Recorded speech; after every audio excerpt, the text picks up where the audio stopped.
Okay. Kind of a one-person show here today. Um, so, so we're looking at the line of progression for our history starting in 1798. And instead of looking at Adventism, we're going to look at the glorious land. And that history would normally end in 1863 if you were doing line upon line. So there is a main issue in the United States in this period. And we know slavery is that issue. It um, it dominated their election. So everybody was talking about it. Um, they were having town hall meetings, and, newspapers and everything was being written about this test that was coming to the United States. But woven within that issue of slavery is what we know American exceptionalism. And this is a belief that God has designed this nation to be this huge empire, that this land was ordained to be a moral beacon, a city on a hill. And the United States is not the only country that has thinking of this moral superiority, but it is dangerous in how you understand events in your country. And part of that is there's a rationalization that says the United States is a moral nation. For whatever our behavior, it must be justified. And that was shown in many areas of our history that we'll look at later. So 1844 elections is a defining part of America's destiny. You have, of course, two parties that are arguing over the issue of the day, and that is the bringing in of new territories. Henry Clay opposed bringing in new territories. He was quite happy just to stay on the East Coast. Whatever states we had there, he was happy with that. However, James Polk supported the annexation of Texas, and he believed in expansion and, of course, manifest destiny, which is part of this exceptionalism belief. But he didn't only want Texas, he wanted the Oregon Territory and California. So their goal, so they wanted this nation to be from like sea to shining sea. So they wanted the whole continent. That's not a continent, is it? No, country. And so they were planning to be this empire, and this was actually the surrounding the whole Millerite history in this period was this political issue of American expansion and exceptionalism. However, this also is, like I said, is connected to slavery, and expansion would determine whether to expand or not to expand would determine how they would relate to the slavery issue. So Abraham Lincoln was elected in November of 1860. And interestingly, in December 20th of 1860, South Carolina seceded from the nation.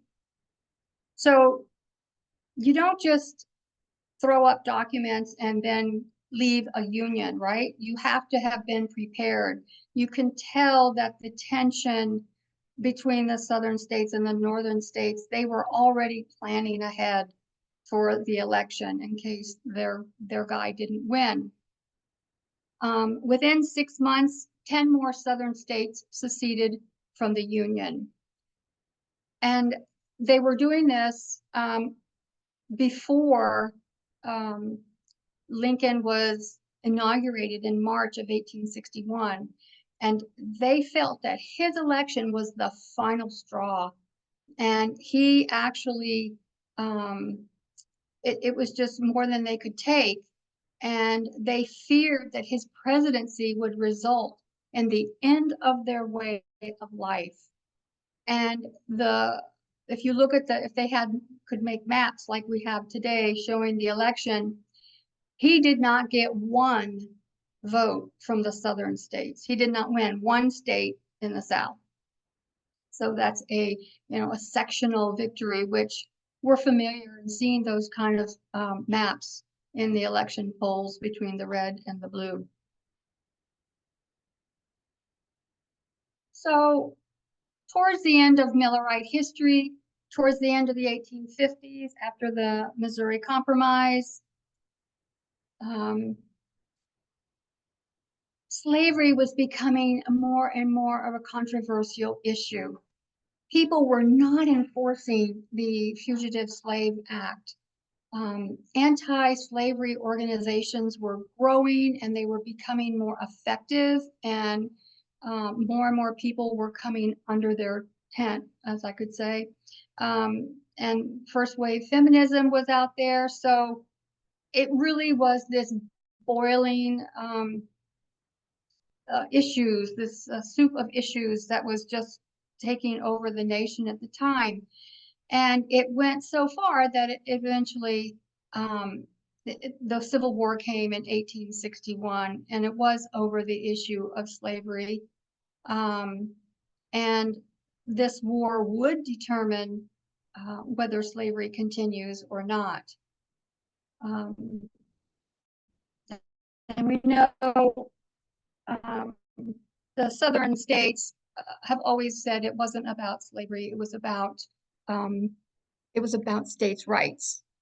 And Spirit of Prophecy tells us their true motive, that they did fight to expand slavery in all the new states in the Union. And it really was a battle, because before the Civil War, I think, well, before they started annexing new territories, the Congress was even. So each time a new territory was added, that's why there was a battle. Is it going to be slavery or free? And then it was just really all a power play. So in September of 1862, Abraham Lincoln issued a Emancipation Proclamation, which became effective in January 1st of 1863. It was the beginning of the abolition of slavery. It was only a partial emancipation, because it only involved the enslaved people that were in the states currently engaged in rebellion against the Union. And so they were the ones that were set free. So there were 4 million men, women, and children that were enslaved in the United States when he signed that proclamation. But it only applied to the enslaved people in the Confederacy. And it didn't apply to those states that didn't join the Confederacy. So they were remaining loyal to the Union. So it was really interesting that we know Lincoln has the comments of he would rather save the Union if he didn't have to release or free any slaves, if it saved the Union. We've seen those quotes. But a history report I read was showing that what the emancipation was more of it was a military measure. They also stated that it marked a crucial shift in Lincoln's views on slavery. And that would redefine the Civil War, because it turned it from the preservation of the Union to one focusing on ending slavery. And that set the course for the United States on how that would be, how the nation would be reshaped after that historic conflict. Anybody have any thoughts, questions, or comments?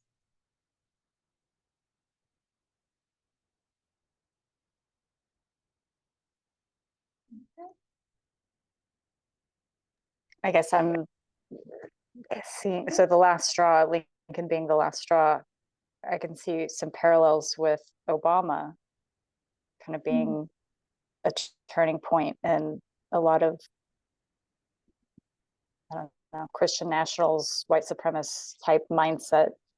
I just kind of wonder if now it's going to be Kamala as the last straw. Yeah, that's interesting.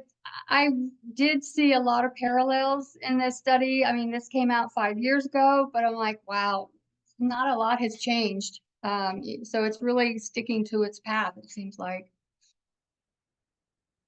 Thanks, Alyssa. Anyone else?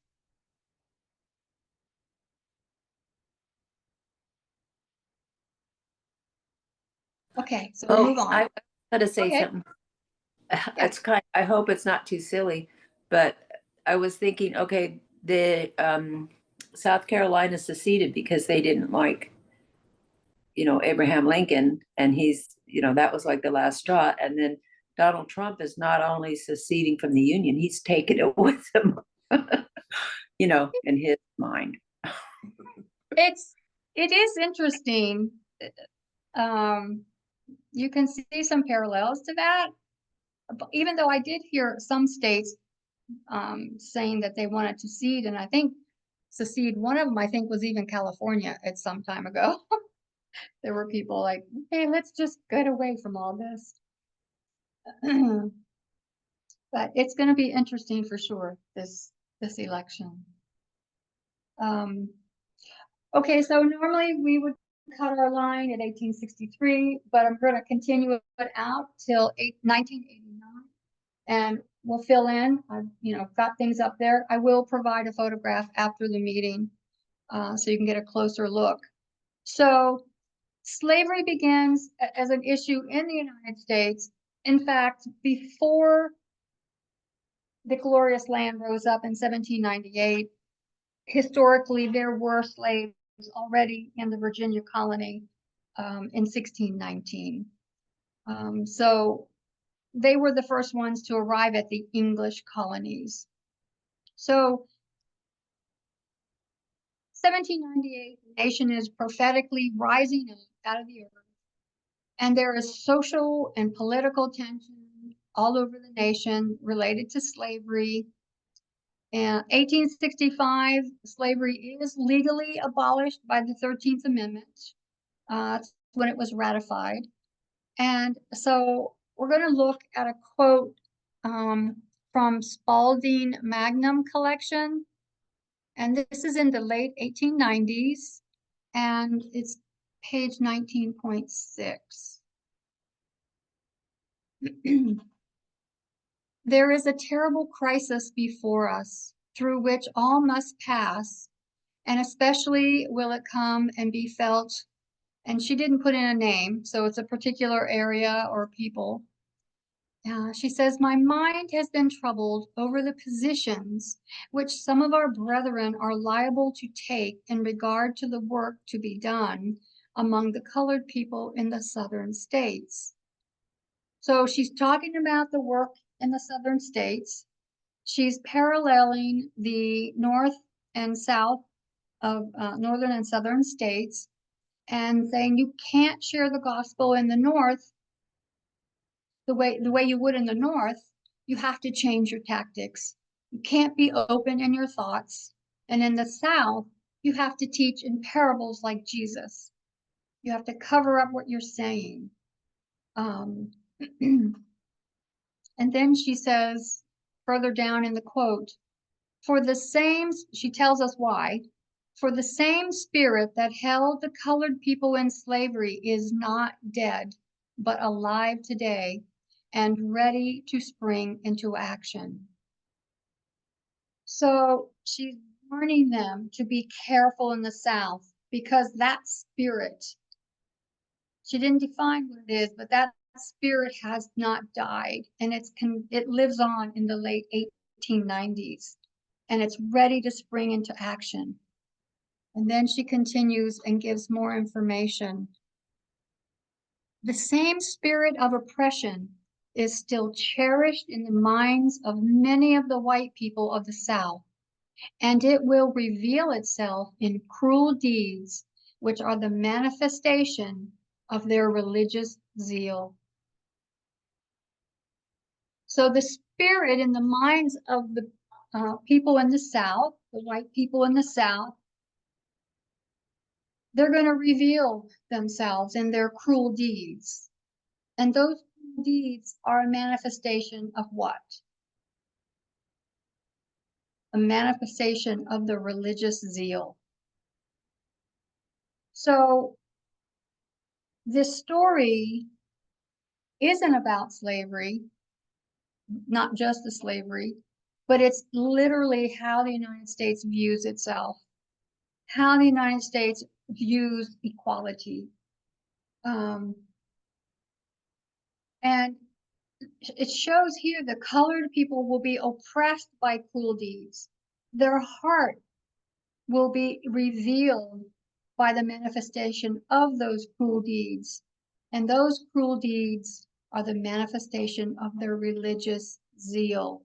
So all the way back, we've had a religious zeal, the glorious land. So the oppression goes beyond slavery because it's also the racism that continues on afterwards. And all of this is just the religious zeal that's being manifested. And this zeal is directly connected to their Protestant beliefs. So what does religious zeal even mean? So in Romans 10, starting in verse 1 and 2, Paul describes it. It says, "Brethren, my heart's desire and prayer to God for Israel is that they may be saved.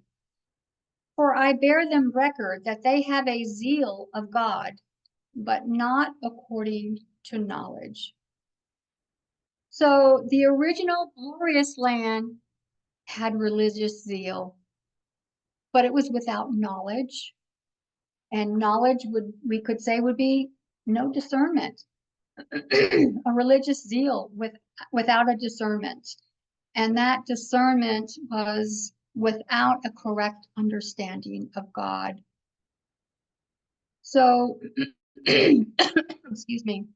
So what we see in ancient Israel, we now see in this time period, we find it in Protestantism. And again, all of this is connected to their Protestant beliefs. So there was a quote she read from a book, excuse me, that was written in 1864. It's called Southern Slavery and the Bible.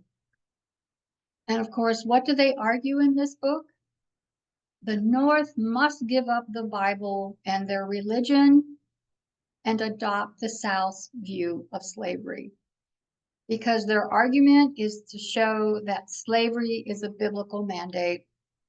How can you, people up in the North, disagree with slavery when it's clearly shown in the Bible?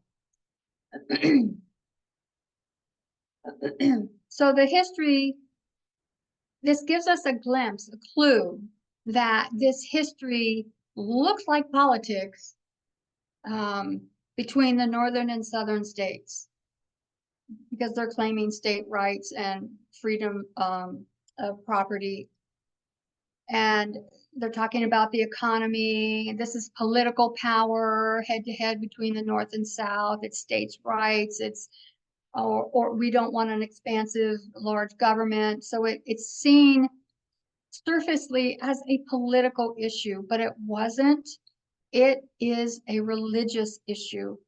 And this was an action of religious zeal by the Protestants. And that zeal did not end with the abolition of slavery and the 13th Amendment. And Ellen White identifies it as a living threat in the 1890s, and history shows that she was correct. And in 1896, let me see if I'm getting ahead of myself. Okay, yes. So in 1896, actually 1892, a mixed race man went to ride the train, and he rode in a car that was for white people. And there was literally a law in 1890 that was called the Separate Car Act. And Louisiana put this law into effect. They were the first ones. But it required all railroad cars to provide a separate car for blacks and white passengers. And so this man, Homer Plessy, challenged the law, and he was arrested. And then he had a legal team, and it made it all the way up to the Supreme Court. However, the court accepted to hear the case, but they upheld the act, and they settled the legality of racial segregation for generations. So he did go to the Supreme Court, but of course they were racist.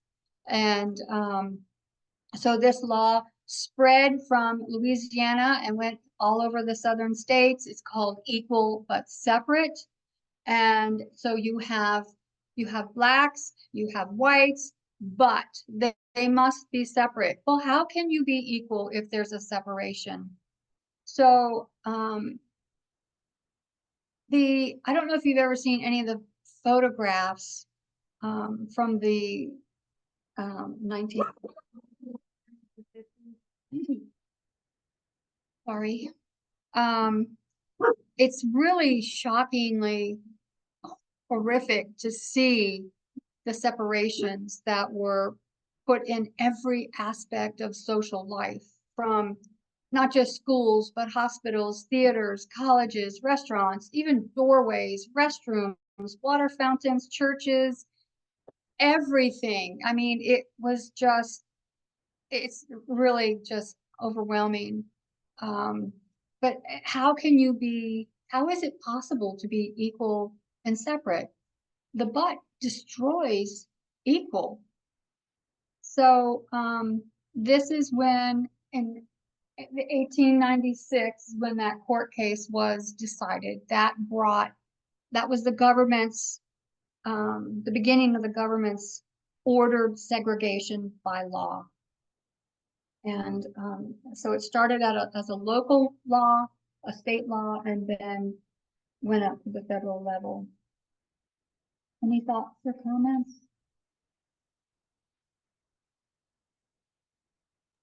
Yeah, Sarah put a really good comment in the chat. Oh, sorry, I'm not.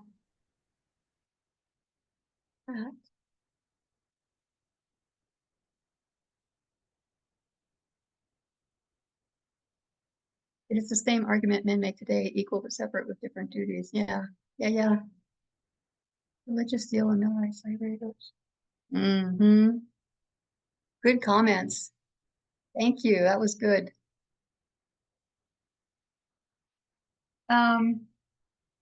So the Southern mindset was identified and still lives on. And the law of segregation continued until 1951. And a group of Black families wanted a better education for their children. So they sued the local district to allow their children access to a white school. They argued that there is no equality in equal but separate. And they also showed that the white schools were more funded financially than the Black schools. They lost their case in the local district, but it did eventually make it to the Supreme Court. And we're all familiar with this famous case of Brown versus Board of Education, which was won in 1954. This case legally ended segregation. But as we know, just because a law is made doesn't mean the mind is changed, doesn't mean the attitudes are changed or even the heart. It takes time. And there was so much opposition in the southern states. So we had the legal segregation in 1896, and then legal desegregation in 1954.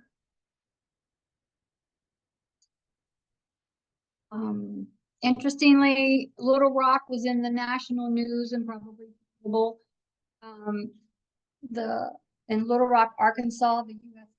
had to be called in for 1 year to escort young Black children to and from school every day.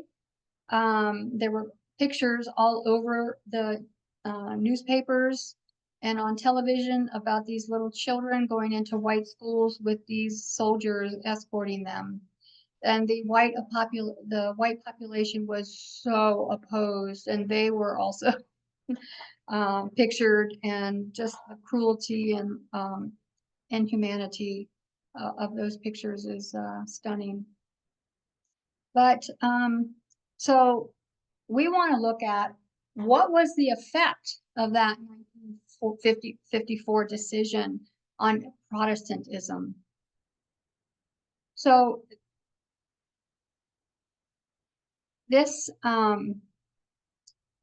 1954 decision is connected to Protestantism. It's connected to 1798 when the U.S. first rose up. The inaction of slavery, then persecution, then segregation, all of that was a part of Protestantism's religious zeal. It all looks political, it all looks social, but it is religious. They, again, had a biblical mandate. They had a "thus saith the Lord." Canaan, to Abraham, to the nation of Israel, the New Testament, Philemon, they all had slaves. They believed it was God's order that the U.S. should be a slave-holding nation.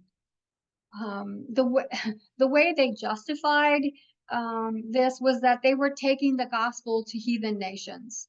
And then while putting them into slavery, they would force them to attend church and, and have a Jesus moment, right?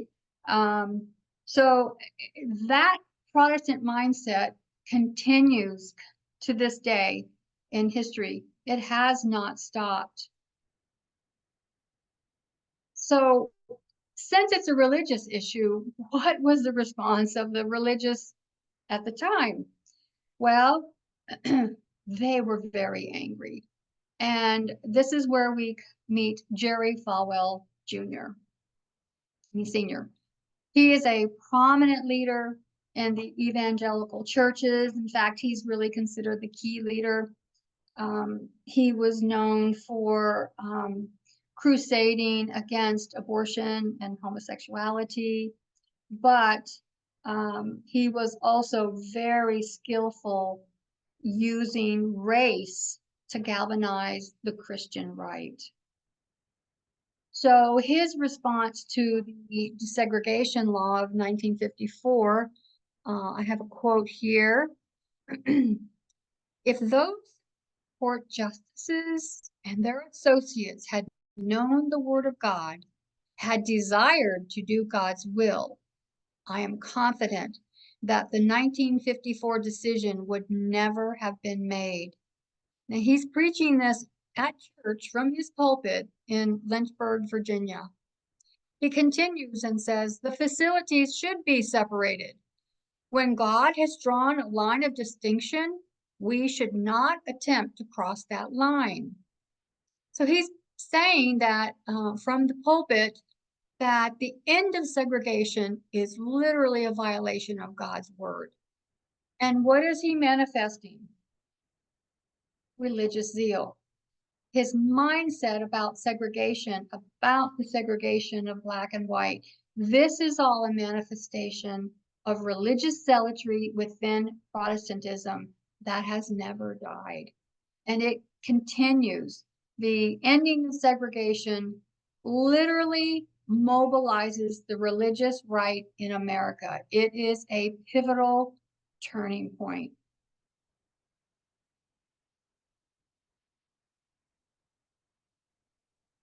So Sir Falwell continues his sermon. The true Black person does not want integration. He realizes his potential is far better among his own race. Of course, he didn't include women in that statement. He announced that integration would destroy the white race eventually. In one northern city, he warned that a pastor friend of his was already living next door to an interracial couple. He sees this as starting to happen not only in schools, but now they're starting to live next to each other. He sees the destruction of the white race. This escalates, this attitude, this mindset escalates through the 1960s civil rights movement within America. And Jerry Falwell, in this history, is attacking Martin Luther King as a communist subversive and calls him a left-wing propagandist. And so now is the beginning of the attacks on the civil rights movement. And he kept up for a while, but he actually realized he wasn't making any change. It was such a powerful movement, and he wasn't having any political impact. So he backed off, backed away from politics, and he went silent for a while. But he was still busy. So in 1990, a local newspaper describes a private school for white students, and it was formed by Jerry Falwell.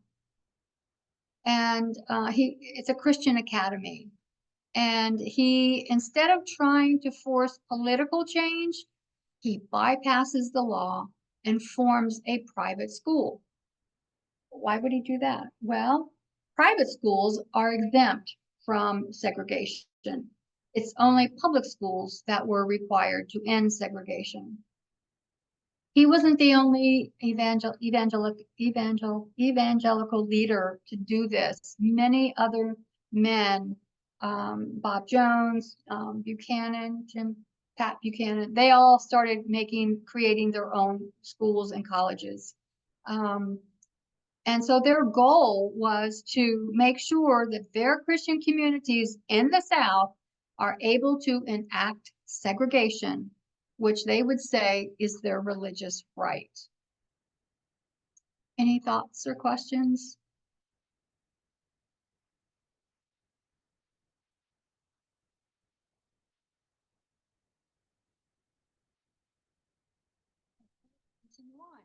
So in 1969, another lawsuit against segregation. And this goes after the schools, right? So their attempts to bypass the law to circumvent integration is successful for a while. Falwell renames his school, his academy, to Liberty University. It's still one of the largest Christian universities in the U.S. But in May of 1969, a group of African American parents in Holmes County, Mississippi, sued the Secretary of the Treasury and the Internal Revenue Service.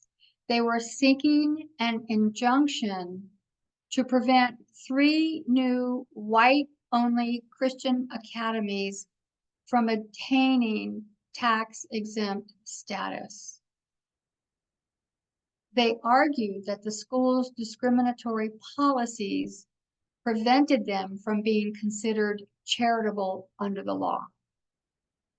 So, following the 1954 decision of desegregating public schools, white enrollment in this same county where this lawsuit was filed, public schools dropped from an attendance of 771 to 28.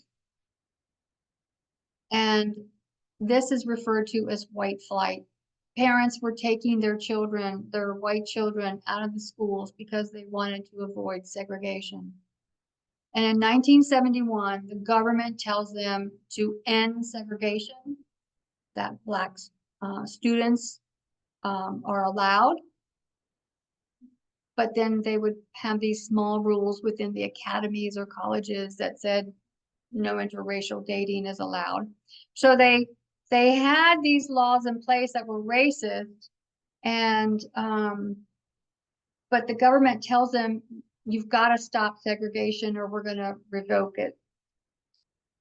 So in 1976, it happens. So this is 5 years later after the government tells them to stop segregation. So in 1976, the IRS revokes the tax-exempt status of Bob Jones University on account of its racially discriminatory admission policies. They challenged that and went to court, to the Supreme Court in 1983, and they lost. It was an 8-1 decision, and Falwell was furious. He was so angry. How dare they take the tax exempt status just because of segregation? And that decision in 1983 was the catalyst that that united these religious leaders. So actually, it started in 1976. The fact that they even revoked it, and the decision actually just heightened their anger and determination to fight it. So this is when Bob Jones, Jerry Falwell Sr., Pat Robertson, and Paul Weyrich, they unite over this in the 70s. So they decided they would make a plan, and they figured if they can't sidestep the government and enact their religious beliefs, which were driven by religious zeal, that they would need to influence the government to take over the system. And Falwell popularized the notion that the United States Constitution was the will of God. So we remember that study that the United States is a Christian nation, and that the country it governed was special in the eyes of God. So Falwell, decades ago, sets the stage for today's Christian nationalism. And the other mastermind was of Paul Weyrich. He was heavily involved in this work in the mid-1970s. He creates so many nonprofits. The one we know the most is the Heritage Foundation. But if you look up his name, you will be stunned at how many nonprofits he has, and they are from legal to religious to think tanks. It's amazing, and they all interconnect with all the other nonprofits from other leaders, like what's his name, Leonard. I can't remember his last name. Leonard Leo. Leo, that's it. Yeah, they're connected. They're tight friends.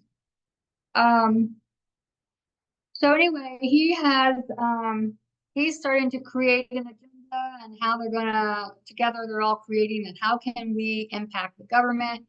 How can we bring the government around to what they believe is the biblical mandate? And so their plan involves language. So in their personal conversations and communication with each other, they see this as a holy war. They need to lead the nation back to a moral stance that made America great. And in order to do that, they used a new political philosophy, and they packaged it in non-religious language. It had to look secular. It had to look political and not religious. and then they could wield influence over those that govern them. Any thoughts, comments, questions?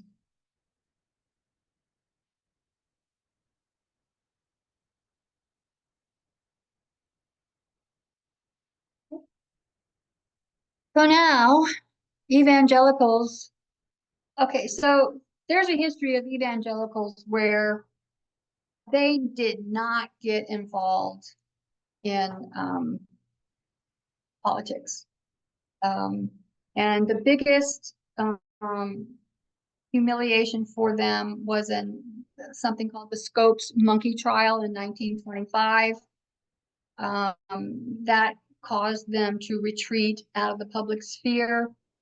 And so what they did instead was they started constructing their own subculture of institutions, churches, schools, colleges, publishing houses, media, entertainment.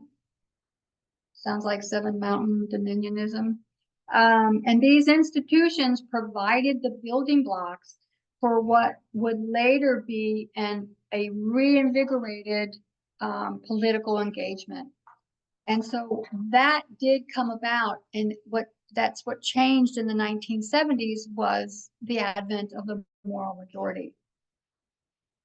So they felt more connected to this history because of the three different movements that were happening at this time. So 1925, there's not much there, but in the 70s, 60s, and 70s, with these three major movements, civil rights, women's rights, gay rights, they were all happening, but it wasn't those movements that mobilized them. It was the issue of ending segregation that mobilized them. And this is when they literally formalized themselves in 1979 in this coalition called the Moral Majority. And that majority was a big umbrella. It covered a lot of different types of Christians. So here's a quote from Randall Balmer, professor of religion at Dartmouth College. He recently Kathy. Yes. Can I have you repeat what it was that mobilized them in 1979? I don't know if it was my audio that cut out. I missed what you said.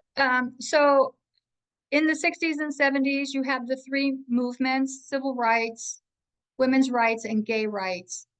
It was the issue of ending segregation is what would mobilize them through the 70s and resulted in the formation of the moral majority.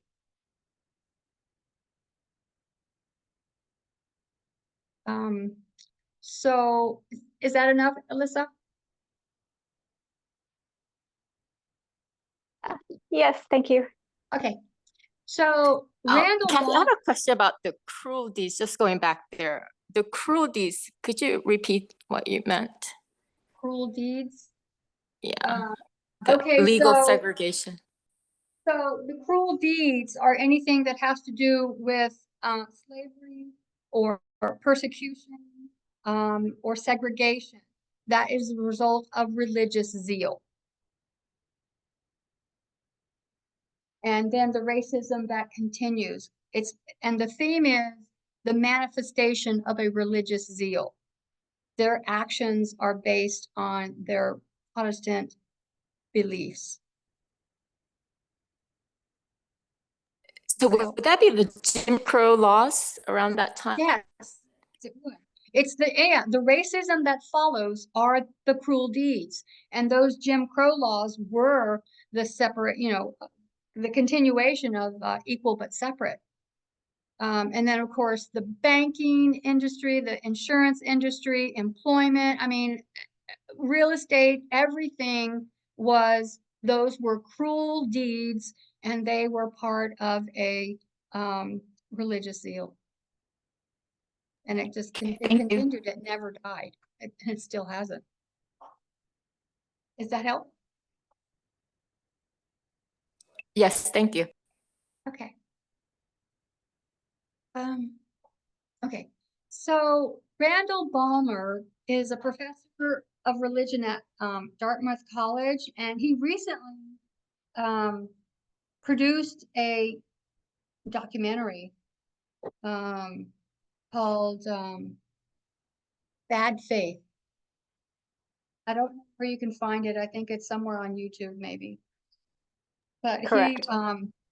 it is okay. Thanks.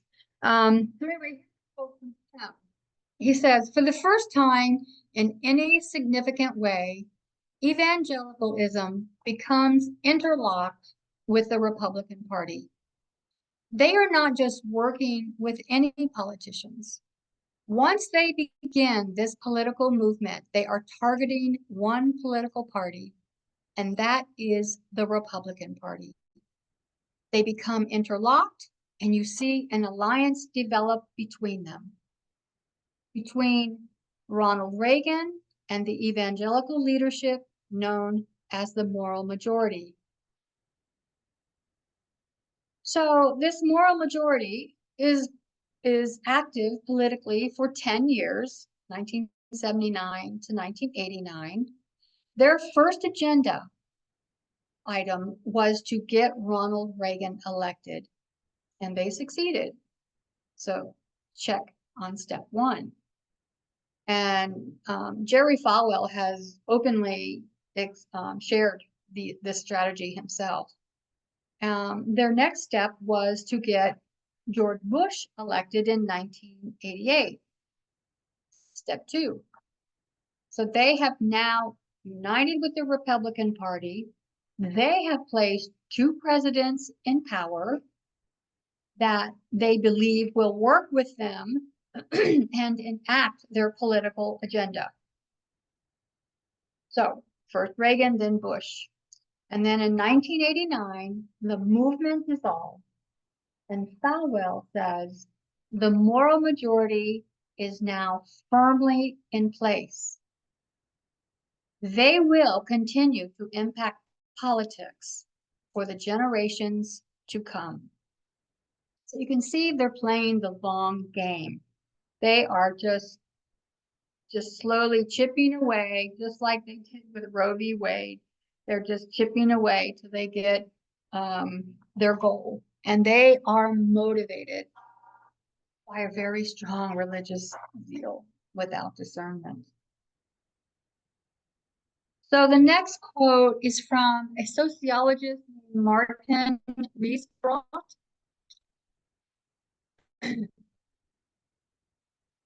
He has argued that movements such as the moral majority were, quote, patriarchal protest movements intended to reestablish the leadership and authority of males in their families, in government, and in religious institutions.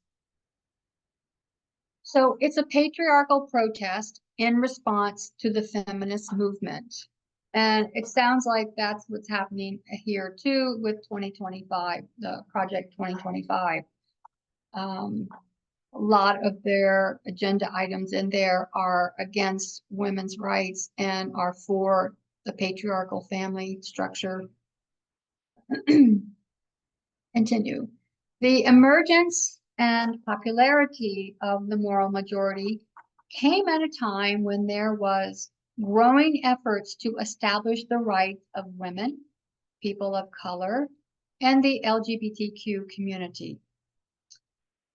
The moral majority thus represented the conservative religious reaction to those efforts. So there's the backlash, right? And they saw how people were growing. These movements were gaining, and the backlash was amazing. They just knew they had to stop it. So this moral majority drew mostly from white fundamentalists and evangelical Christians, but it also included conservative Catholics and mainline Protestants. So it was a broad conservative religious political coalition, and not just white conservative evangelicals. So they did open the tent wide to get a lot of people in based on these religious ideas. So throughout the 10 years of its existence, the moral majority was became a decisive and powerful force within conservative politics and the Republican Party. I mean, think about it. The Republicans saw this huge voting bloc. Why wouldn't they intertwine with them, right? So Falwell and the moral majority worked with other equally conservative evangelicals and Christian leaders. Maybe you've heard of James Dobson. Focus on the family. Tim LaHaye, he wrote those rapture books, series of rapture end time stories that made him lots of money. Pat Robertson and Phyllis Schlafly, and others.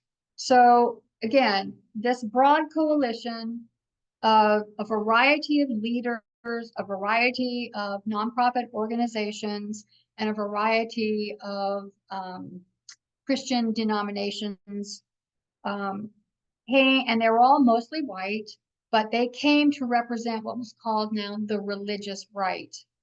And it has had an enormous impact on both the Republican Party, on public policy since its founding in 1979. Any thoughts, comments? Yes, Sarah put another comment in. Oh, I'm so sorry. I keep forgetting to look at the chat. Years and Jones homeschool materials. The evangelicals, this is from Troy. Evangelicals back then didn't go into politics following the blueprint of the true set out by the Millerite movement. Didn't get into politics till after sometimes counterfeits patterns the truth. Yes, it does. Sarah, I find it so sad that ending the oppression of others is a threat to the so-called dominionism. This wrong thinking that God is okay with the oppression of others is insane. Amen. You're right. Absolutely.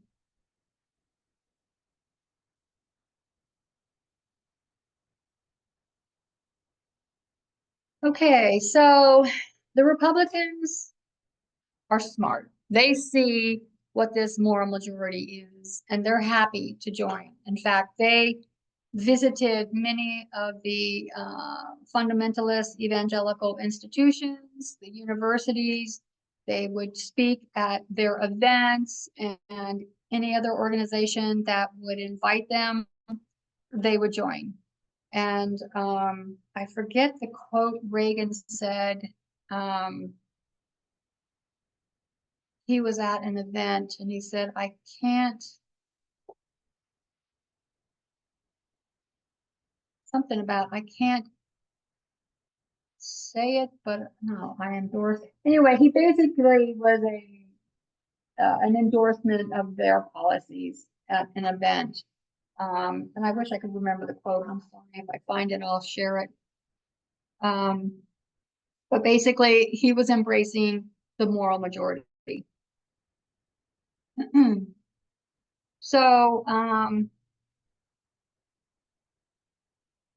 these organizations with the main leader was Phyllis Schlafly and her Eagle Forum ministry, and they were able to defeat the legislation for the Equal Rights Amendment that was so close to being added to the Constitution, declaring that women and men are equal and should have equal rights. And of course, they didn't stop there. They also blocked any legislation that would favor LGBTQ rights. And of course, similar issues echo today as in the past. And these are all presented in the guise of religious freedom for Christians. So those old issues in the past will be echoing all through this history until even our day. So Jerry Falwell had a interesting theology. He changed his shift in his theological perspective when he started getting involved in politics, because it was a conflict, right? So you got to change your theology. And he moved from this idea that's called a separatist stance that taught God controls everything, including politics, and you don't need to do anything. You just do your thing in your Christian walk, and you stay out of politics. So he moved to one that required human action in order to fulfill God's intended destiny for America. So prior to 1979, he believed God controlled everything and will stay out of it. And then after the 1954 decision on integration, he sees that God is going to control politics through God's people. And of course, it's the Christian right. So now Christians are called, you have to be active. If you want to fulfill God's will for this nation, you have to participate in politics. So he's stirring up now, not only, he's sharing the Christian zeal, right? Now he's getting the people in the churches, the lay people in their homes to get involved and stir up their religious zeal also. So in 2007, Falwell Sr. died, and his son just rose up and took his place. And he is religiously the spitting image of his father, religiously and politically. And Falwell Jr. has continued that conservative Republican thinking to the extreme on many ways. One, for example, would be that he encouraged and advocated that students at Liberty University carry guns. And he also then built a shooting range on campus to demonstrate his approval and his own interpretation of what the Second Amendment right was. And we'll hear about him, Falwell Jr., a little bit later. And here's an interesting quote about Falwell and Ronald Reagan. So there was a recent scholarship argues that the white Christian America, upon which the religious right remains dependent, is in decline. But yet in the 2016 election, 81% of them voted for Donald Trump. And the next sentence is the summation of what this author believed. He says, "This makes Falwell Sr., Jerry Falwell Sr., and his legacy as important a figure for the Republican Party as Ronald Reagan." That is a powerful statement. That back there, I mean, Falwell starting in 79 and Reagan in 80, and here we are in 2016. Here's their legacy. You have church and state together, Republican Party and the religious right.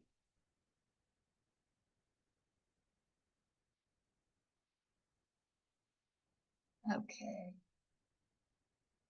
So,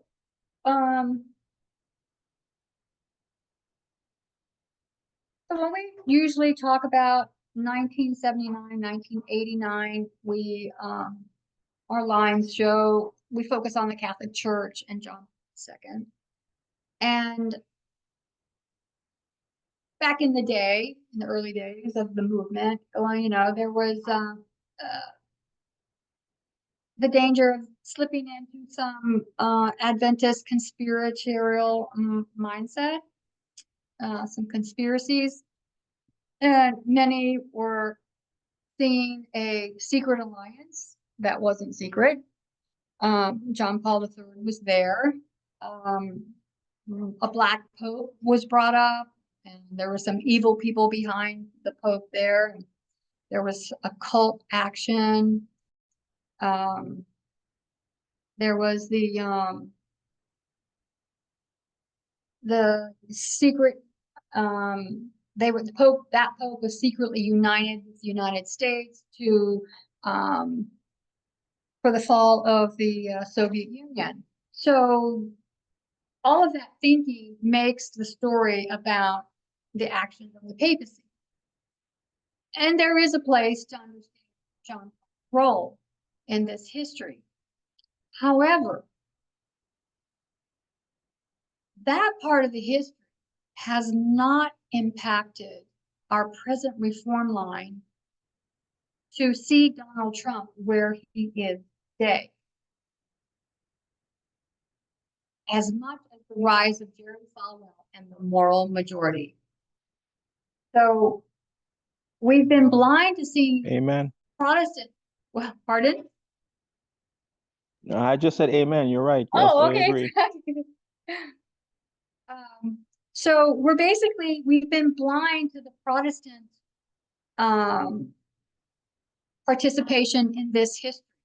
We were so focused on Catholicism, and if we miss Protestant of what brought us to 19 and Reagan and Bush, then we're going to miss the history that brings us to 2019. So we have these two presidents in 1989. We have Reagan and Bush, and the moral majority, 1979, brings us to 1989. And this is basically where the majority, quote, decides to enforce their morality on the minority through politics.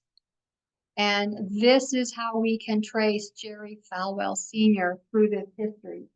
Beginning in 1979 in the moral majority, he throws his political power behind Ronald Reagan, endorses him. They get Reagan elected, and so it worked. They accomplished their mission. And so we want to now look at Donald Trump in this history, look at the waymarks and see where he fits in.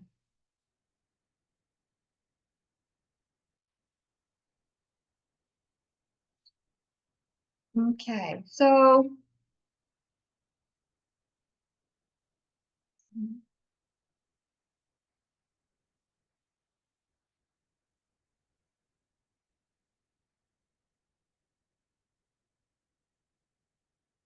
in 2014, we began to see the Republican Party and the evangelical right, but we also see Donald Trump, and we want to go back. So how did they get to 2014? These two paths merge, and we can trace them into that 10-year period. So we'll look at that eventually. We'll get there. So we have our 1989, Reagan Bush, 1996. Jerry Falwell goes on a tour of America, and basically it's a political tour. And who do you think he talks to the most? Who would be the most influential person for Falwell to meet with that would have a bigger effect on the population? He goes and talks to the pastors of churches, of all churches, all sizes, small, mega churches, and gets those pastors on board to become politically active. But he had a problem. Their views were so extreme. They're pro-segregation. They're anti-feminist, anti-gay, anti-civil rights, anti-black. So again, they are discovering that in that tour that they had to change tone because they were losing this fight in this history. So that was a big turning point for them. And then they really weren't happy with Reagan and Bush because they were not conservative enough. They did not have enough religious zeal. Reagan wasn't enacting their vision of what they wanted done.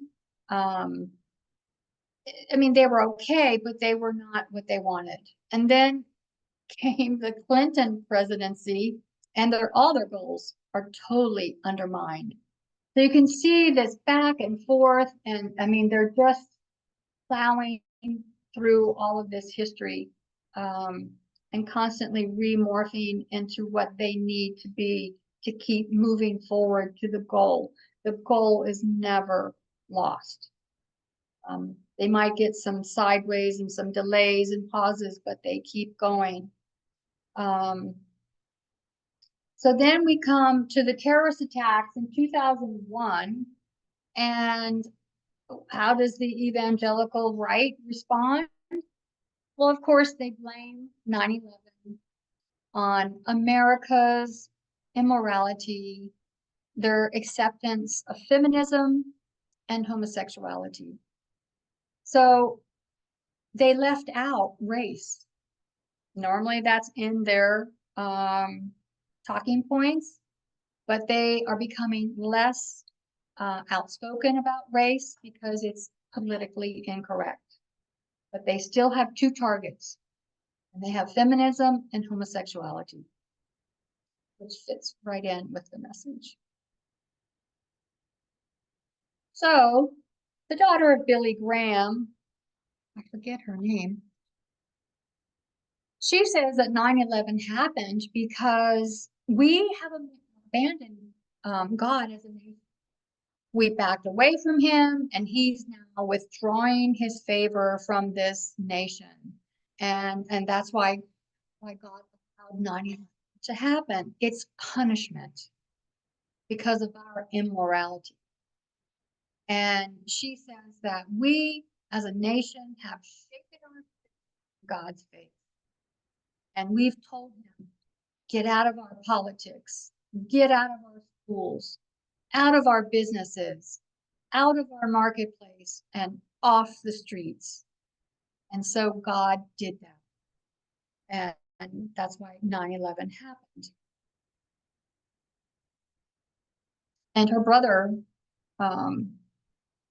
Frank Graham, I think is his name, he had the same, he expressed the same thoughts as she did. So soon after 9/11, Jerry Falwell and Pat Robertson asserted on a television program that an angry God allowed 9/11 to succeed. This nation had become a nation of abortionists, homosexuality, secular schools and courts, secular courts, and the American Civil Liberties Union. This, they say, is the beginning of the judgment of God. And then they go on to show God's judgment when there's natural disasters. There had been a disaster in New Orleans, don't remember the date, but a pastor named Kevin Swanson said, Jesus sends the message home that unless Americans repent, unless Houston repents, unless New Orleans repents, they will all likewise perish. And he is targeting there, particularly is homosexuality, because the mayor of Houston is a pro-homosexuality mayor. He's pro-LGBTQ. And so this pastor, Swanson, is saying that this is why Houston is coming under God's judgment. And so this is their continued religious zeal playbook, that how they explain social events, political events, and even natural disasters. Any thoughts or comments?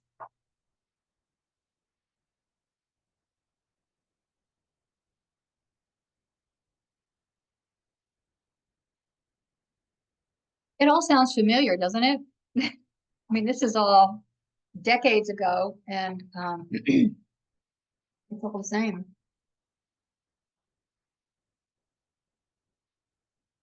Okay, so three movements galvanized the moral majority, the religious right, the women's rights, gay rights, civil and Black rights. We see that today. There was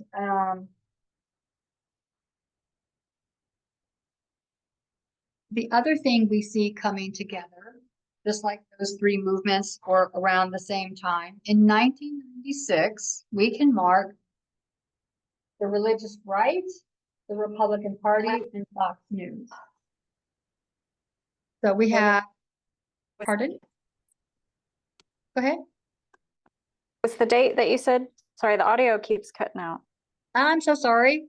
1996, we have Fox News, the Republican Party, and the evangelical right.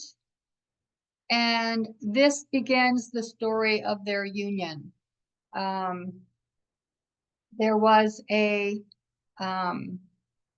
shooting in 1996, and the governor of Arkansas was Mike Huckabee. And he went on Fox News and said that the reason there was this school shooting is the fault of our culture. And the fact that our culture says there is no God. And he calls that the common denominator, that it's a godless culture. And it's clearly, he states, is not about the fact that people have guns. It's not that those issues. The issue is culture, that there's no God, and that there is hate inside the heart, and there's a loss of morality. So again, in 1996, they're claiming, just like they did in 9/11, whether it's school shootings or natural disasters, it's all judgment of God because of a loss of morality. And so if you're a religious right, if you are a Protestant or an evangelical, conservative, Christian type, and you see everything around you as a loss of morality and a decline in morals, and you believe this country is a Christian nation, you are motivated. You are with, the moral majority is, they have a mission, because part of their theology requires them to have things ready for the return of Jesus. Cleansing of sin, right? And who knows what direction that's going to go in. But they're hyper originalists in about the Old Testament law. So it's pretty interesting. Okay, so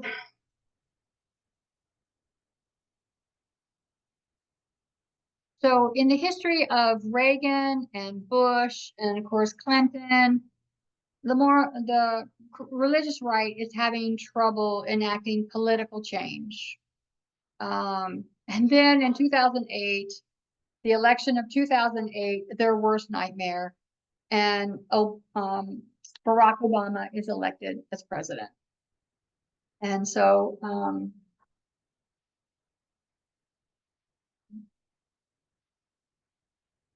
they are struggling. They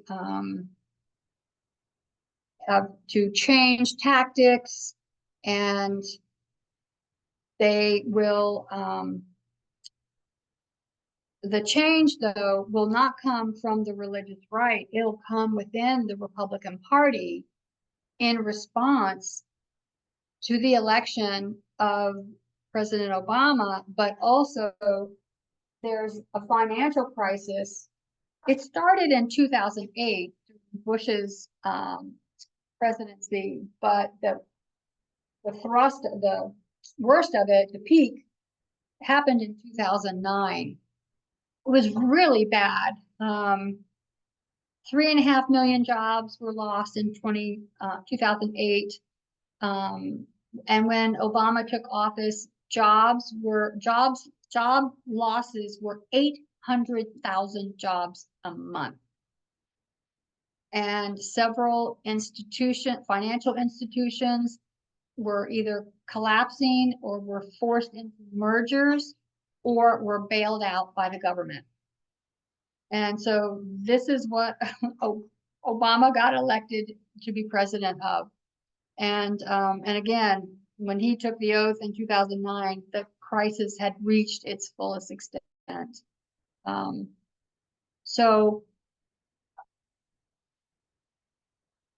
the political party, so this crisis devastates the United States, and there then begins a movement within the House of Representatives. And I remember when this movement started, I thought they were the good guys at the time.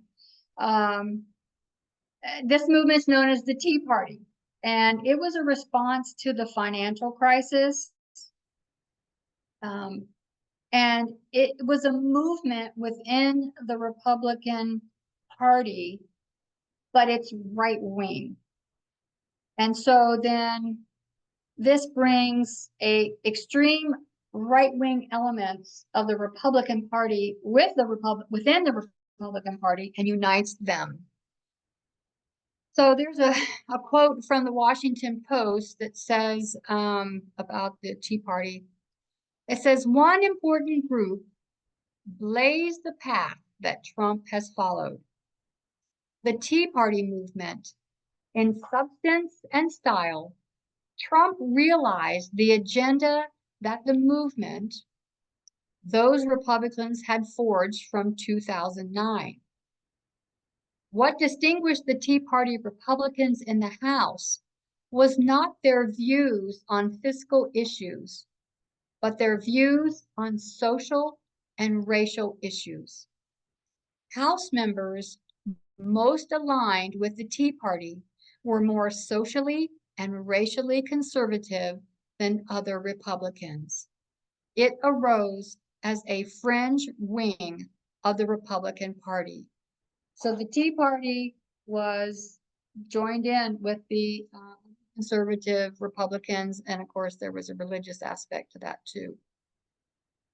So they're uniting on social and racial issues, not just economic, like they would claim that they were.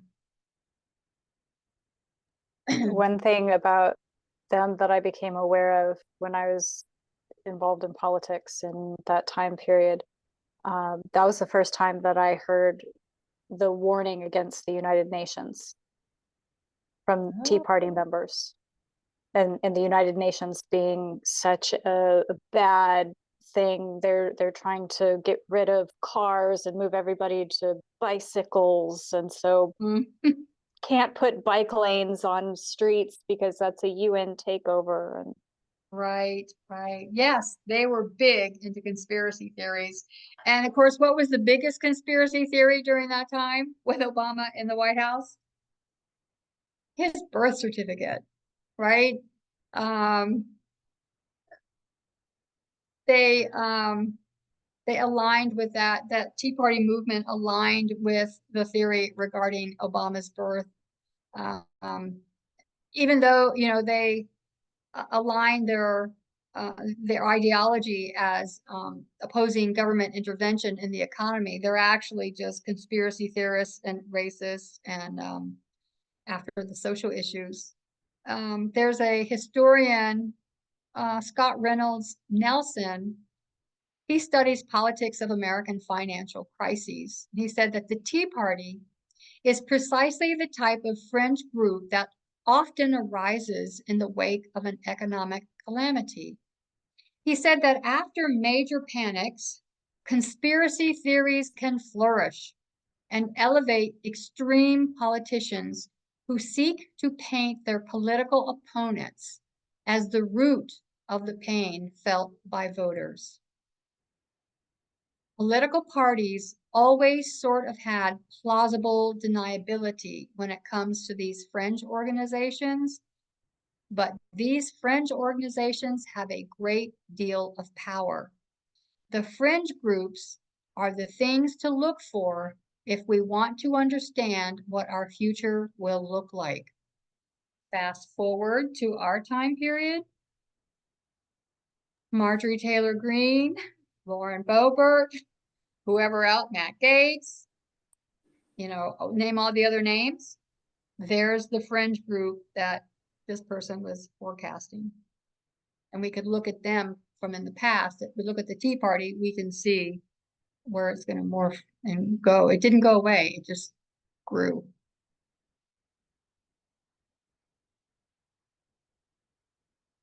So another quote is by a director of a think tank in Washington, the Niskanen Center. Trump blamed the financial crisis on the secret insiders who run the government. That's the deep state. But he also had another target: immigrants.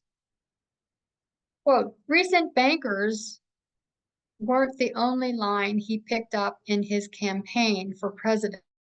Resentment against bankers wasn't the only line he picked up on in his campaign for president. No one is claiming immigrants had anything to do with the financial crisis, but that was an even more effective line of attack he had. Go after the immigrants. So, and of course he continues to this day. So this right wing within the Republican Party movement, the Tea Party movement, come together in 2009. So, and what characterizes them is their conspiracy theories. And they're not about just the economic policy. This is social, racial, and conspiracy theories. And in that history, Donald Trump begins to question Obama's birth, saying he wasn't actually an American citizen. He was born in Kenya. But he found that the more he questioned, the more comments he made about Obama's birth certificate, his not being a citizen, the more popular he became. People responded to him. So out of this economic collapse comes a populist fringe movement in the Republican Party. It has for its basis conspiracy theories and race and social issues. And now it begins to pin the blame for the country's economic war on immigrants. So we know history repeats. So we have things to look at that can give us insight into current events. So when Germany collapsed in the late 20s and early 30s, Hitler made a comment. Who did he blame?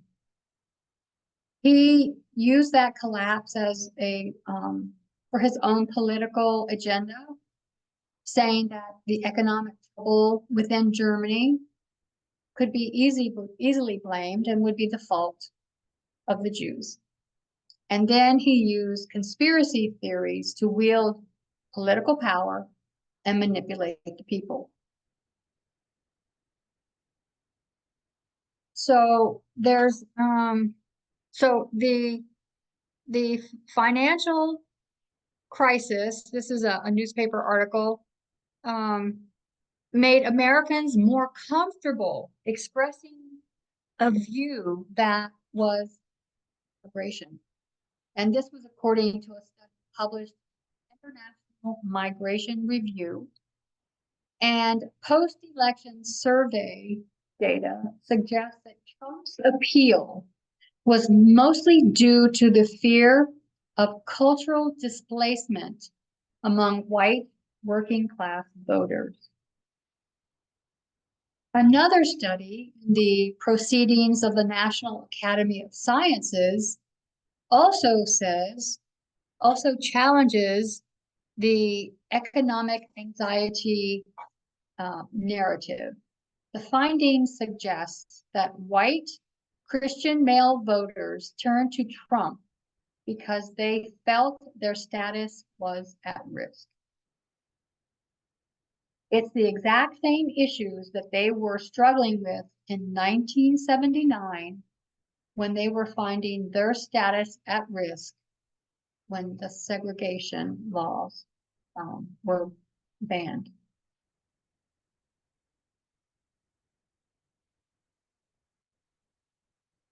So a bigger nightmare happened in 2004, religious right and for the Republican Party, and that was the re-election of President Obama.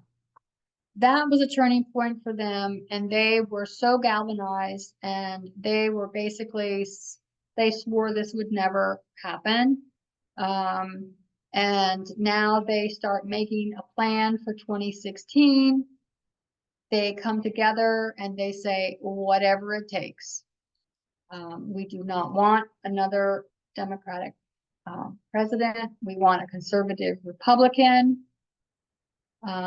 Also in 2012, we have Steve Bannon and what he would call the Judeo-Christian West, and they all begin to mobilize and prepare for the next election cycle.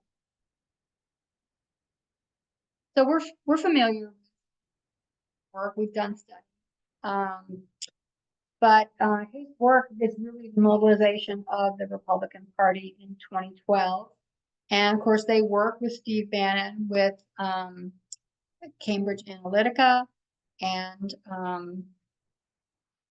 the Strategic Communication Laboratory, and are attempting to use those disillusioned, particularly Christian white male, and then use race and social to their advantage to manipulate the public into voting for their.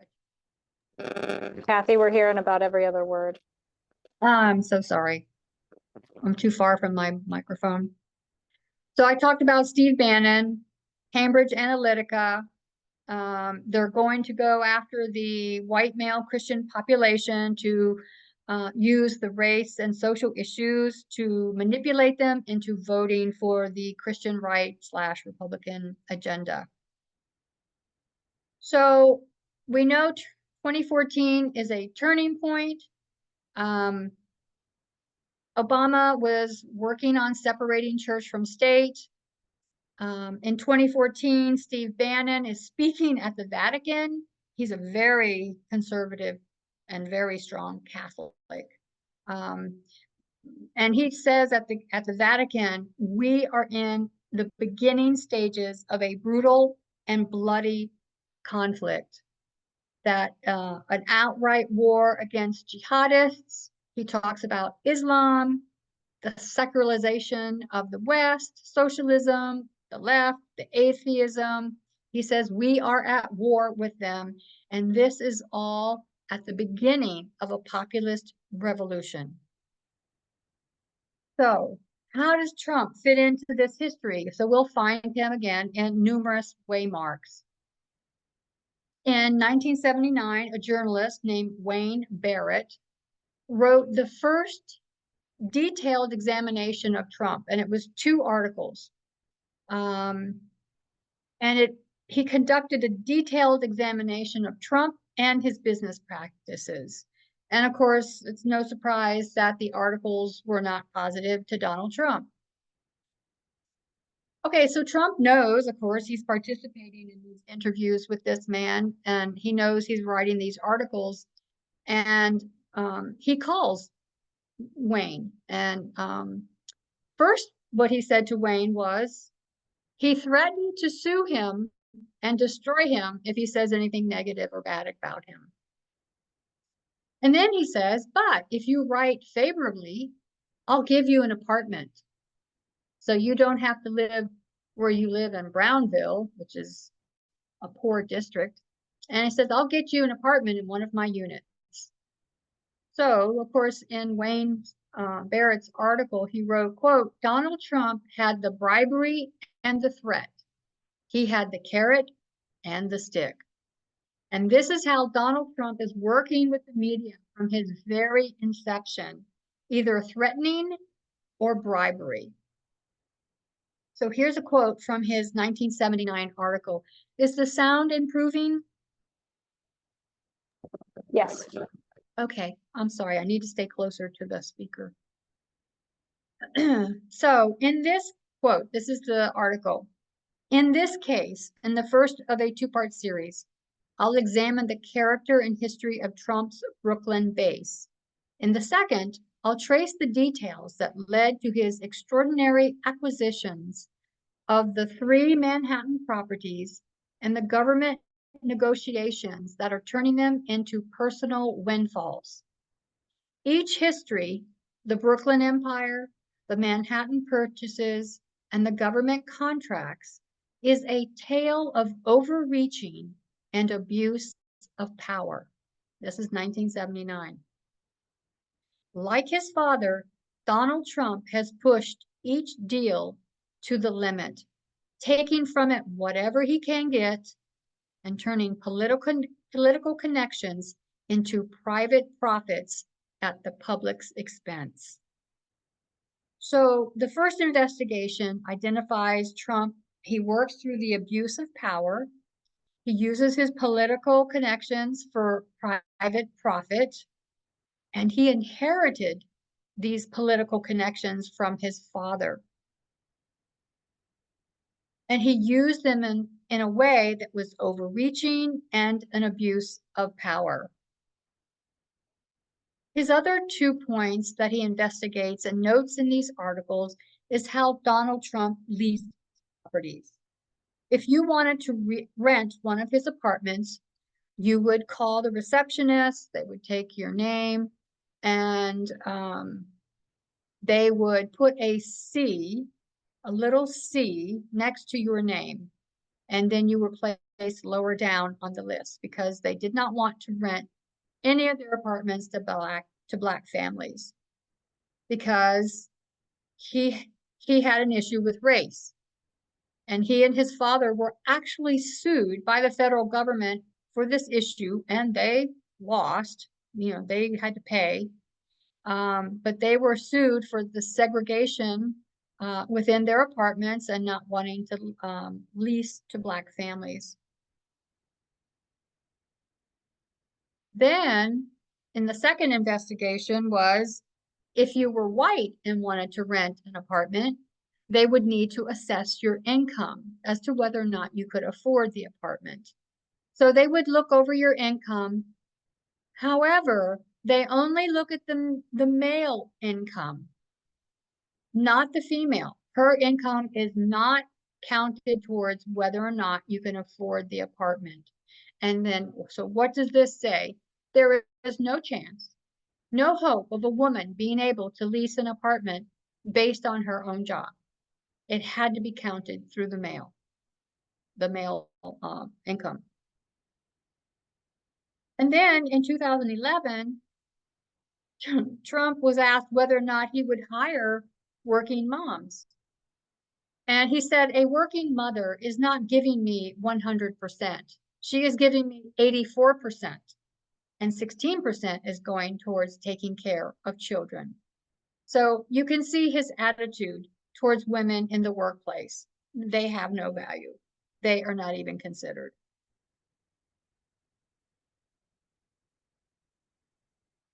So in 1988, Trump hints for the first time that he has a political ambition. And it was it was on an interview with Oprah Winfrey. And in that same interview, he is complaining of the exact same things in 1988 that he complained about in 2016 and that he is still complaining about in 2024. The American allies aren't paying enough, we're being ripped off, Japanese are not helping us with NATO, all the same things. He's just a repeat, same old record, right? And so Oprah says to him, well, it sounds like what you're saying is presidential talk. And Trump responds, well, he probably wouldn't run for president, but he wouldn't rule it out entirely. He's just so tired of American allies taking advantage of them. He says, America would make a lot of money if I was president. And he also says, America has been in, he says, the way America has been is not the way it would be under me. Believe me. And then in January, so this is 1988, then in January of 1989, he appears on the cover of Time magazine for the first time. Any thoughts? Questions? Yes, Yes, Taisha. I just think that it's really interesting when you express and show the contrast that he had between women and men, and of course Black people, regarding his issue with race when it came to buying property, an apartment, regarding his property. Mhm. And the only thing I could get from that, or at least one of the most striking things I could get from that, was his greed. And I just kind of think that is also, just a real heavy principle that runs through his thinking, and of course the way he presents his policies from, way back then up until now. But what I don't think that, a lot of either Republicans or, well, I think they do get it, because they are also greedy, right? They align with many of the things that he presents. But that greed is not going to, it's not going to help underserved and, communities, and they don't care, obviously. And so where one, party may see, or just individuals in general, which may align, with those either policies or that way of thinking, it may be appealing in one sense, but they don't, or they may not understand, that it is very, not only greedy, but it is not helping, the underserved and underprivileged. And then that is where you kind of, it's either like, you begin to just not care, right? Mm. And then they're kind of left out. And so, not kind of, but they are left out. And so that is, to me, that's like the worst part to me, because it begins to just become something that is just constantly said and constantly promoted, but at the welfare of just stomping on these individuals that are either underprivileged, and instead of kind of finding ways to help them, you continually push whatever narratives and divisive statements, etc. And then on top of that, economic plans of like extreme growth and etc. But it's really only helping one particular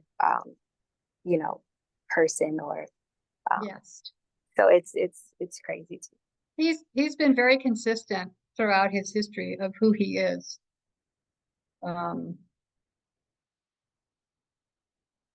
There's I forget, there was a report that talked about how much money his hotels and golf courses made while he was president. And he would hold events at Mar-a-Lago and then charge the government for these steak dinners or whatever they were. You know what I mean? He just was, everything was to make money. And he didn't care how.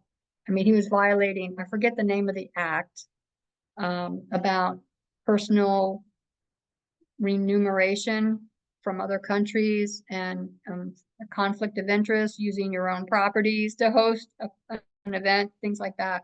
So he's very consistent. I mean, he's pretty clear on who he is. Yeah, it's true. And I recently had a conversation with someone, and they were really all for him. And it's totally fine. That's their choice. Yeah. It's up to them to believe whatever they want to believe. And I was just having a conversation with them, and then they were kind of explaining to me, why they were going to vote for him, and where he was going to take this country. And basically, they were really like gearing towards voting for him specifically because of his economic policies or proposals, which I believe he only had a concept. He doesn't really have a plan.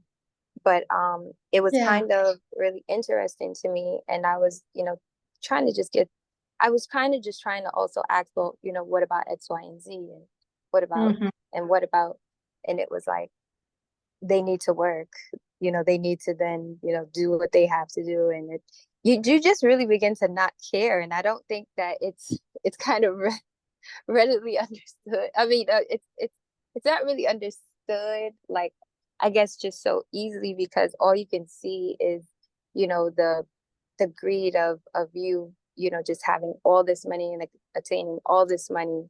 But it's really leaving out of a people that are the minorities in general, any way you want to slice it, women, immigrants, Black Americans. Like, it's just, it leaves no room except you are a white man. And it's just, I'm sorry. White Christian nationalism. That's what it's all about. Yeah, it was a little crazy. Yep. Thanks, Taisha. Anyone else? Okay, moving on. So we're getting there. So two journalists wrote two different articles, and their premise of each article was, how did we get to 2019? One journalist said it's all because of 1989, and the second journalist said it's all because of 2014. So we're going to look at what each of these journalists said that connects with our waymarks. Okay, so the first one is 1989. The present situation arises out of a past that we are too quick to forget, misremember, or enshroud in myth. But where we are today in 2019 is because of past choices. Different decisions back then might have yielded different outcomes in the here and now. Donald Trump ascended to the presidency as a consequence of many choices that America made over the course of decades, although few of those were made with Trump in mind.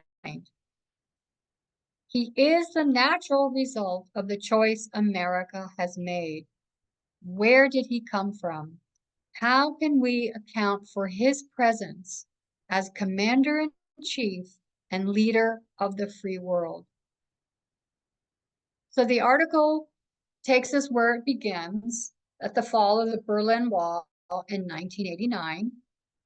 And as the Cold War wound down, members of Washington's smart set declared that the opportunities presenting themselves went beyond the merely stupendous. Indeed, history itself had ended. The US is the world's sole superpower. Liberal democratic capitalism was destined to prevail everywhere. There would be no way except the American way.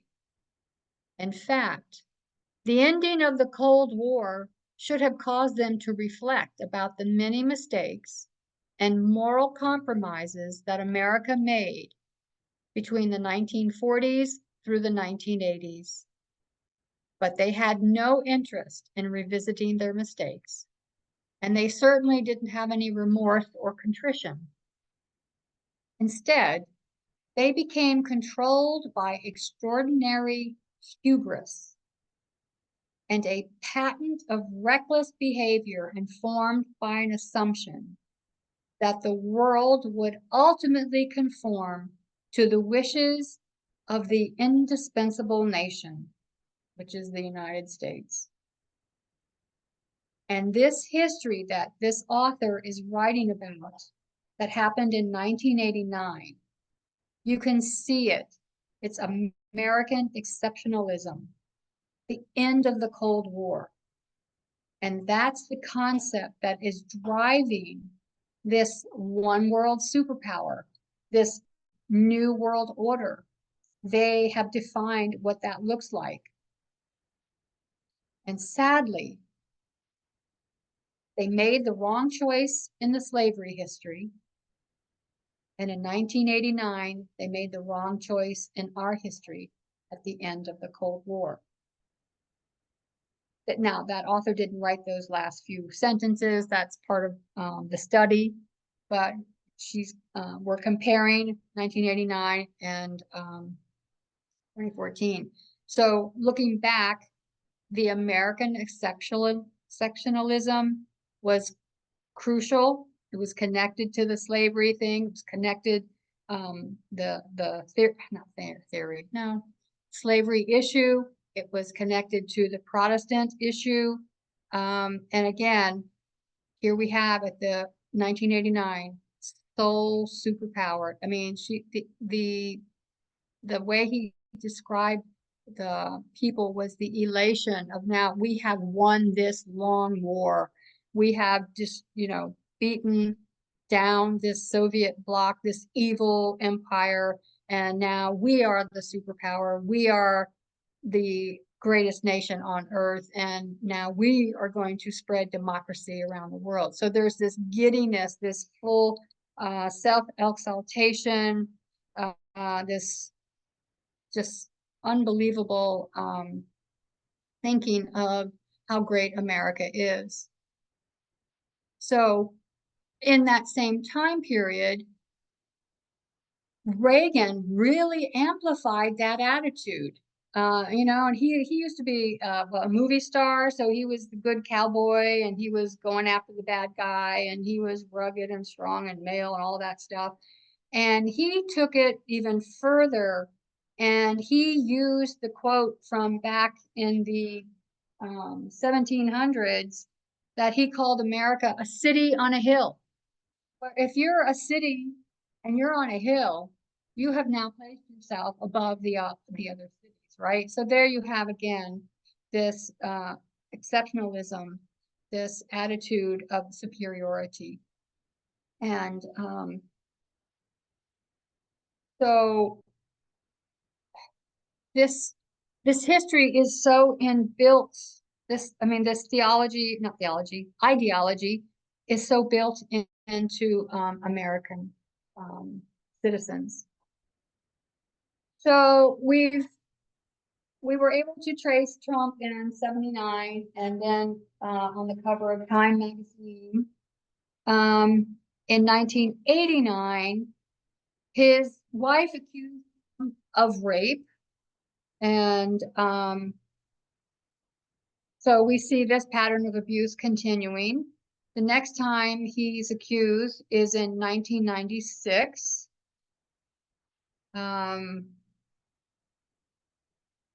Which is this pattern still goes on. We know, we know we've lived in this current period with him, and we know his pattern is consistent.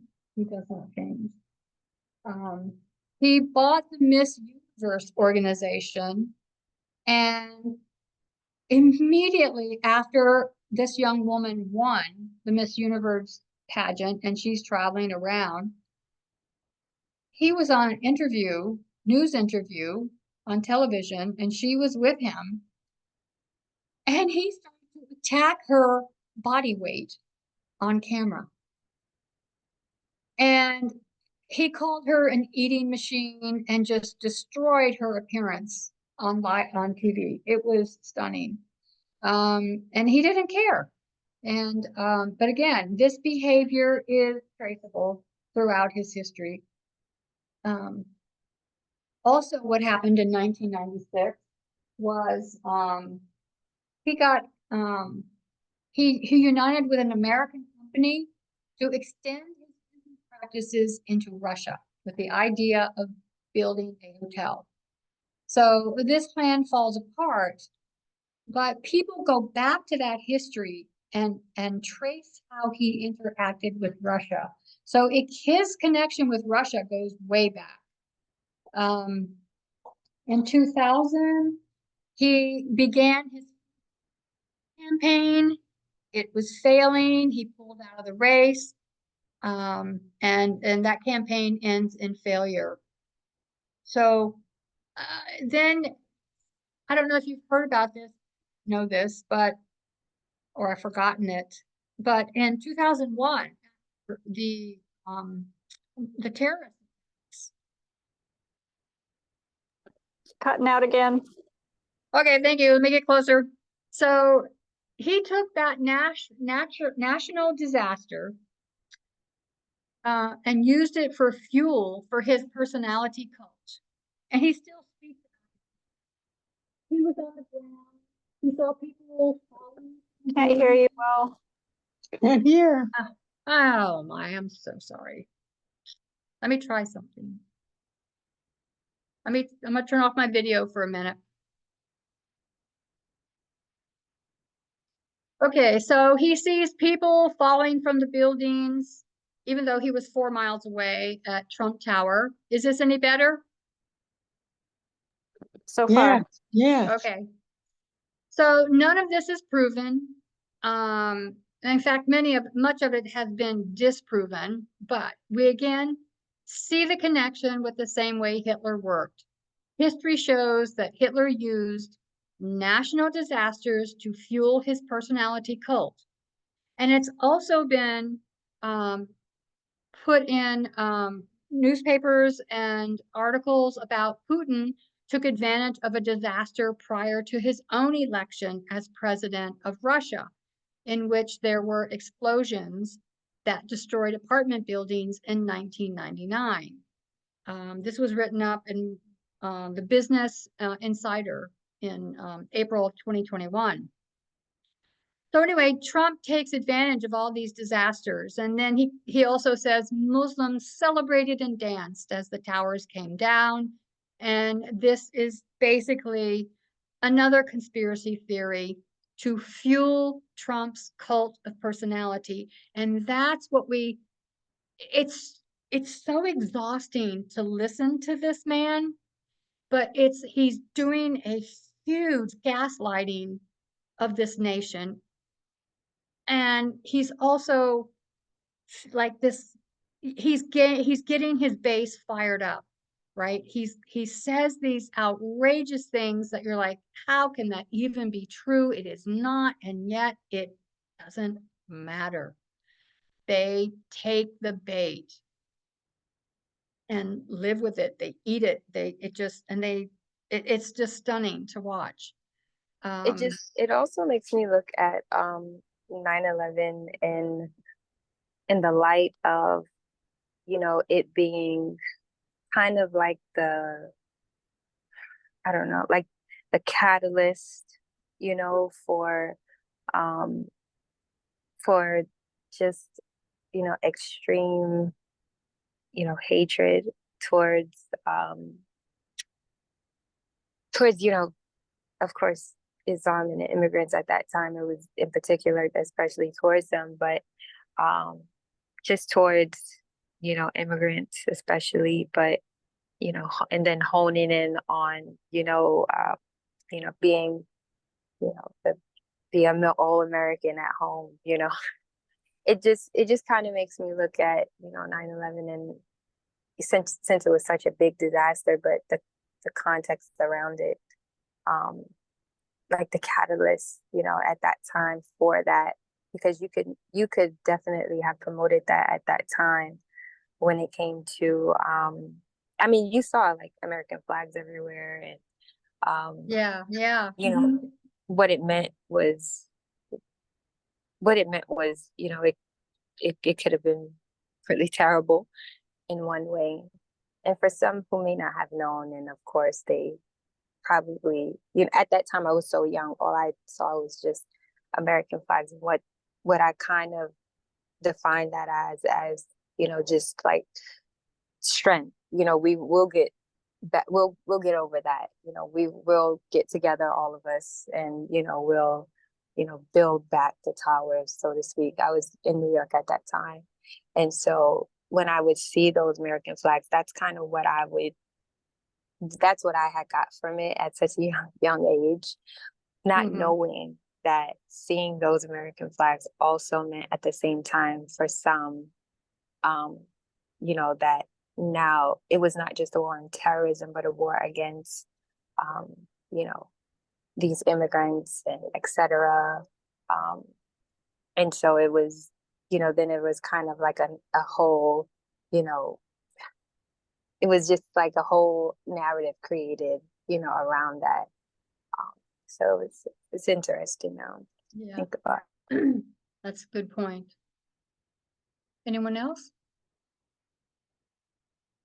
Hi, Katie. Hi, Yes. Kathy. Happy Sabbath. Thank you for Happy your presentation.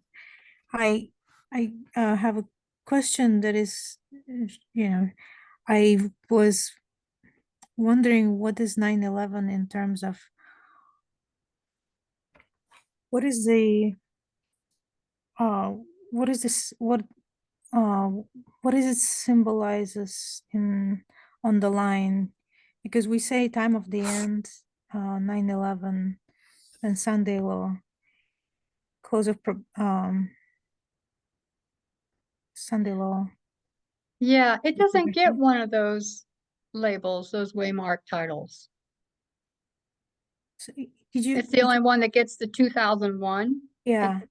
So it's time of the end, 2001, Sunday law, closure. Yeah. But So, that's the waymark we found. Ellen White found all the other ones. So on the line, if you compare it to the first, to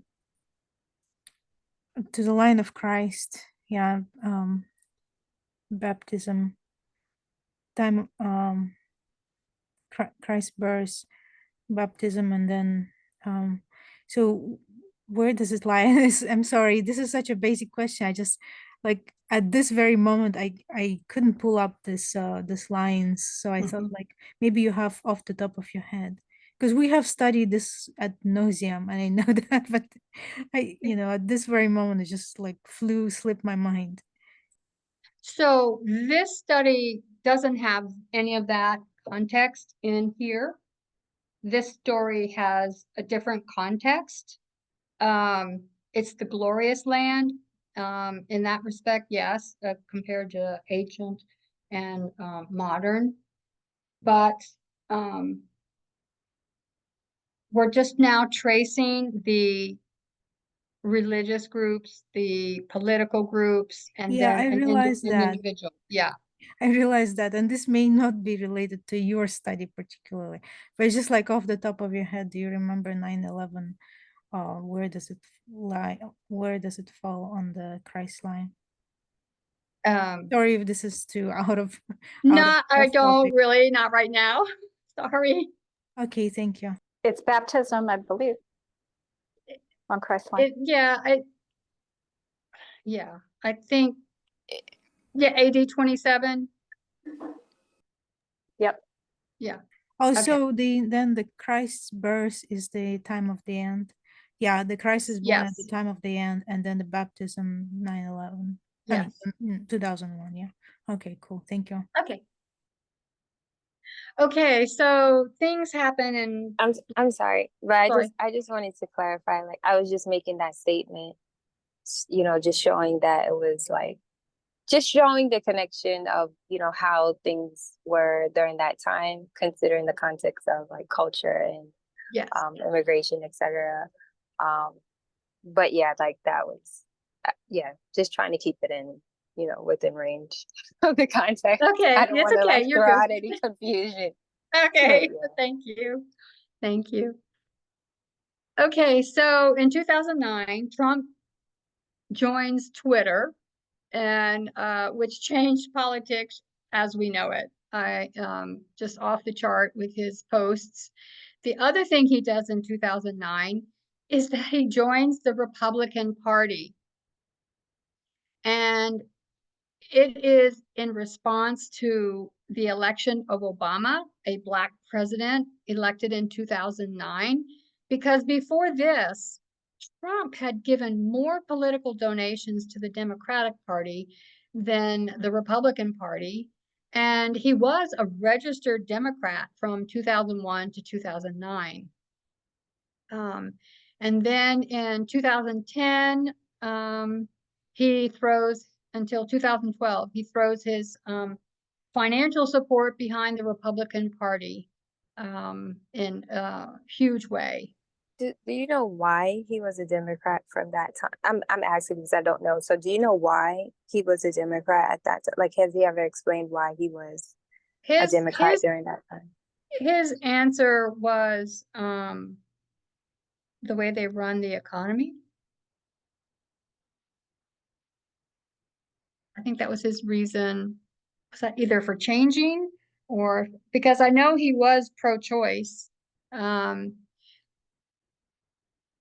But I don't know, I don't think I put in here why he changed. But you could tell he put his finger in the wind to see which way it's blowing.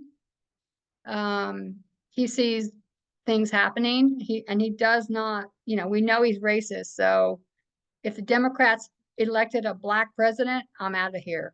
He is transactional only. And so I think it's his racism.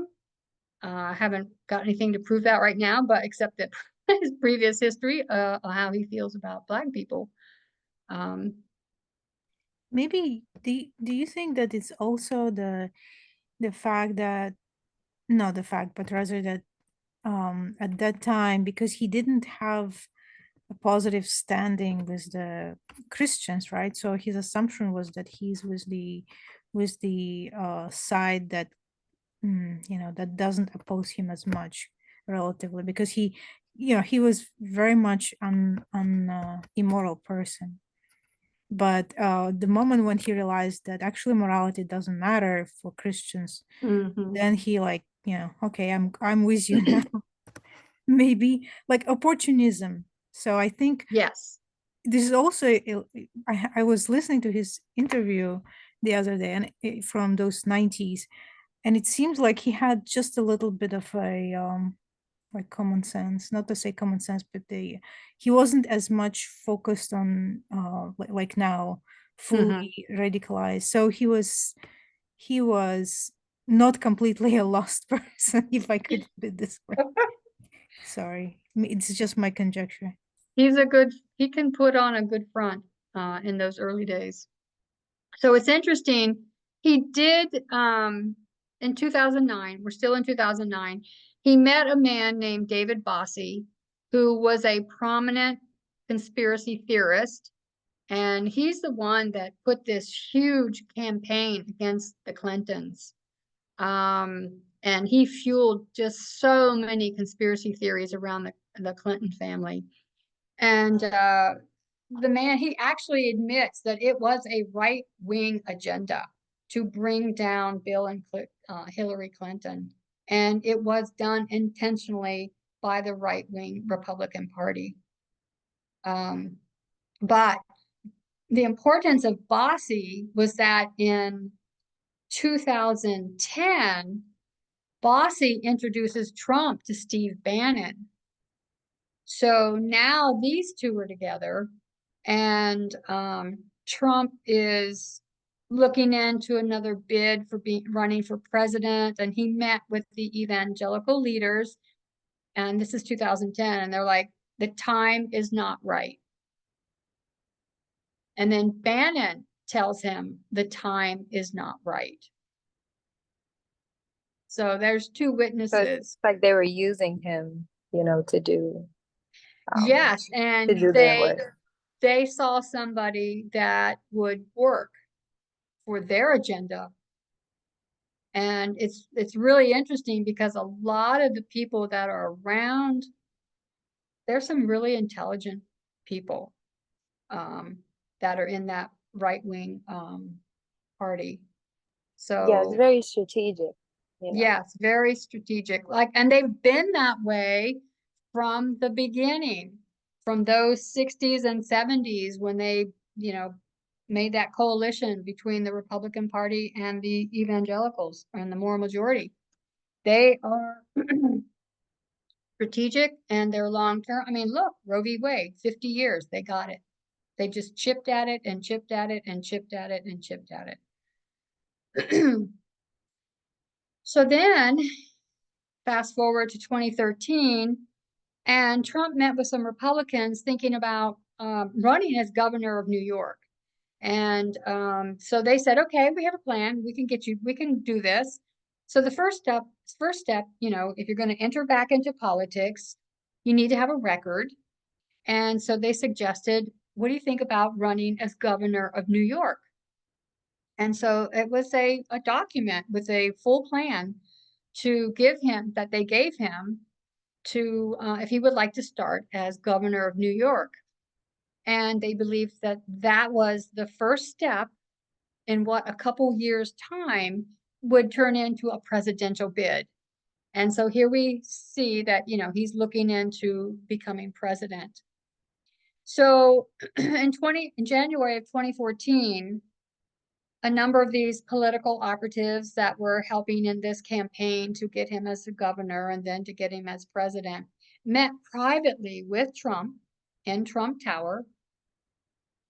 And the chairman of the Erie County Conservative Party brought necessary papers for Donald Trump to help form an exploratory committee to run for governor. So Trump says, yeah, I'm interested. I'll consider it.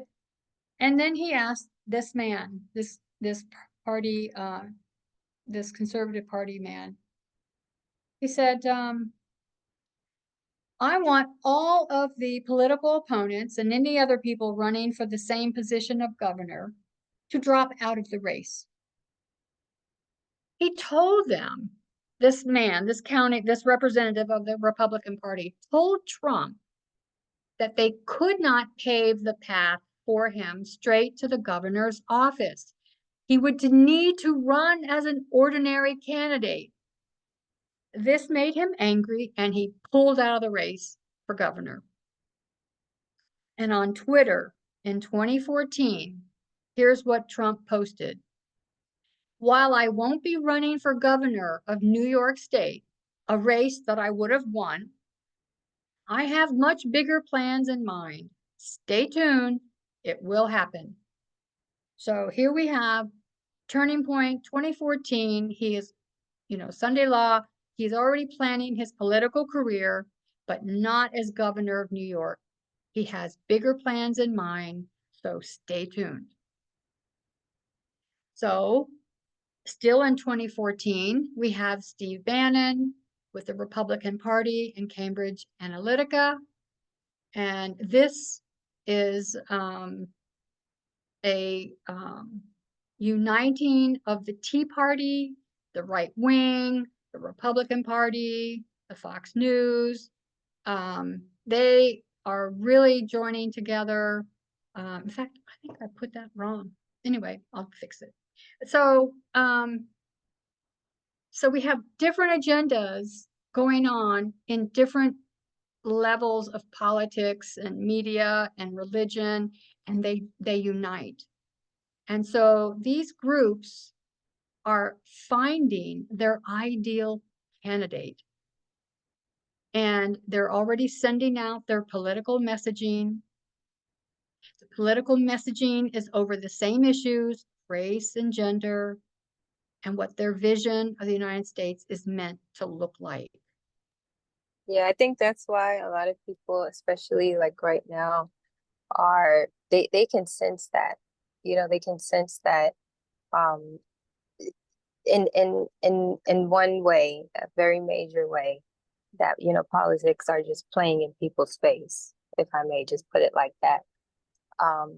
When it comes to having someone in office who is really going to care about, you know, someone at the bottom of the barrel all the way up, you know, it's like they can see as we when you explained when he met that guy, I don't even know his name, but when he met the guy and the guy kind of, you know, saw an opportunity to utilize him for his own Yeah. benefit. Yeah. It's you know, you can see that, people can see that. And, you know, when I, on a daily basis, you know, when I go to work and I'm, you know, just interacting with people and they're talking about this on an everyday basis, they can see this, you know. And so it's, even though he may think that people are not privy to this and they are not aware to this, you know, people are smarter than he thinks. is basically kind of, you know, what I'm trying to say. Because to a degree, I think he may just believe that, you know, of course, you know, people are just going to eat up every word. And yeah, those who are kind of drawn and bent to him and his personality, yeah. But a lot of people can really kind of see, you know, what's going on. Okay. Thank you, Taisha.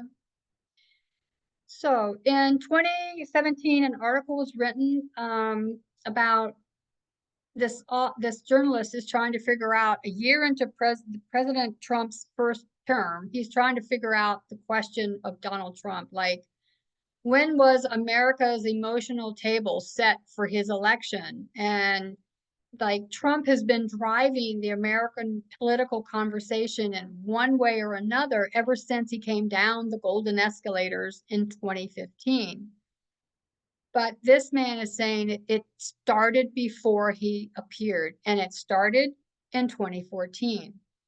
So there are many theories about why Donald Trump won the election, racial resentment, and economic anxiety. But in 2016, Donald Trump turned the campaign into something deeply personal for Americans, a referendum on our national self-worth. Were we really great, or were we in need of greater improvement? Trump brought out our sentiments of fear, of loathing, and hope in a way wholly unfamiliar to our sober, straight-laced politics. So the results of the 2016 election cannot be traced to just one year. There are many events. The sentiments of people grow and change year over year, but a series of events can also surface strong feelings in a group of people and feed the idea that change is in the air, and that Americans' self-presumed exceptionalism has atrophied, and it's weak, and it needs to be made great. And here we But have.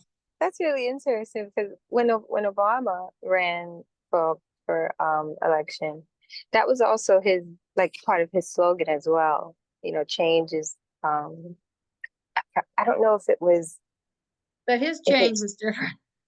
yes, but that was it. I remember that word in particular.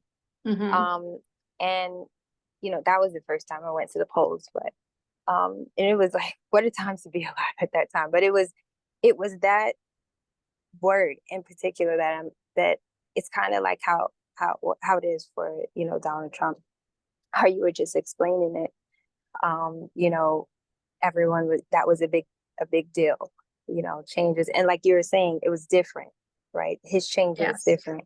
And then Yes. now with him, you know, that was also big, and it was playing on, you know, the emotions of the people. But this change was different as well, Yes. but not There- in a good way. Yeah, that's a good point. And there is some articles that also Americans remembered that 2009 financial crisis, and Wall Street got bailed out, but Main Street didn't. Millions of Americans lost their homes and went bankrupt because of that financial crisis. But the banks and everybody got bailed out, but the American people did not. And that is one of the things I've heard in some MAGA supporters. That's part of their thing. And he's, you know, Trump's gonna fix this, take out all the deep state. And so that's what they run with. and make America great again. So, I mean, he's picking up on Reagan's slogan. Reagan was said, let's make America great again. So it's all about this idea of American exceptionalism. And the journalist continues on. Perhaps that's why the themes of fear and mortality that hovered over the 2016 election made some sense with 2014 in the rear mirror. It's hard to tell how long it takes for an emotional response to get into the political bloodstream of a country, but when pricked by the right needle, America's righteous anger and primal worry bled out into an election. And then he lists 2014 events that paved the way for 2016. Black Lives Matter, racial issues, America entering Syria, Russia entering Ukraine, ISIS, and what they did in 2014 for their captive American citizens. So these events have caused the American public to question their American exceptionalism.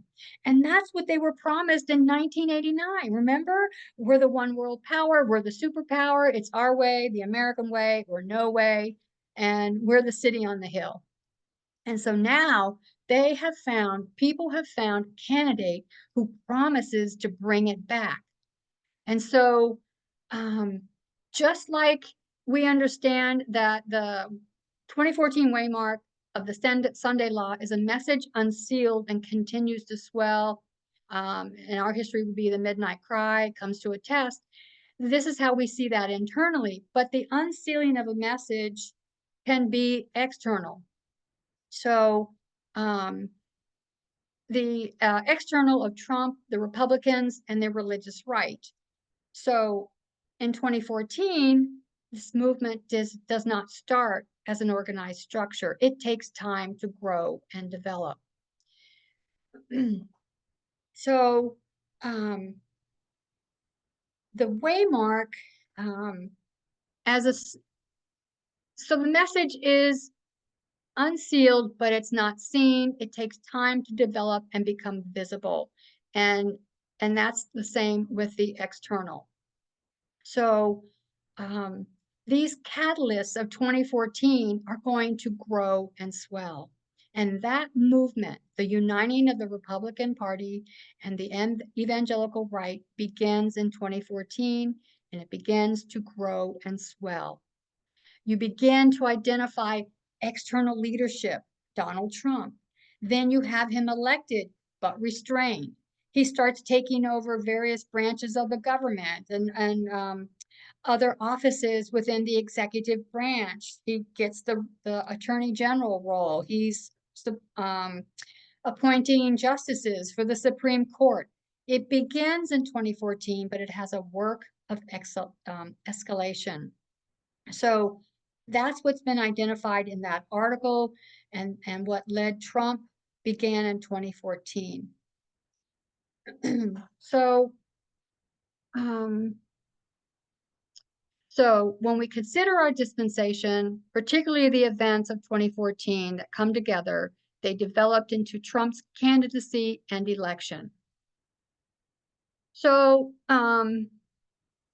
we became organized in that history. They became organized in that history. And the suggestion, the idea is that behind all of this, whether it looks political or not, it is religious zeal. And the problem people are having is they cannot identify in current politics in America that it is a result of the religious zeal of the evangelical right. And what Trump is enacting is the morality of the majority, right? He brags about Roe v. Wade. He has said, look what I did. I did it for you, right? And he's enacting the morality of the majority. And he starts to take away the rights for women, people who identify as LGBTQ, the rights from other races, civil rights are under threat, Black lives are under threat, immigrants are under threat. All of those issues we can find right back in 2014. And if we go back even further, we will find them in 1989. So as this study wraps up, Elder Task takes us to the Great Controversy, chapter 38. It's the final warning. And she quotes on page 610. So long as Jesus remains man's intercessor in the sanctuary above, the restraining influence of the Holy Spirit is felt by rulers and people. It still controls, to some extent, the laws of the land. Were it not for these laws, the condition of the world would be much worse than it is now. And then, okay, so she's saying then that in this history, the Constitution, the laws of the land are being broken down. But then she says there's a restraining influence of those that are breaking down the Constitution, and that there is still some control to some extent in the laws of the land. So there's not a full speaking of the dragon at this point, but it's getting there, right? It's swelling. So there are still laws that are restraining the powers that be from enacting their dictatorship.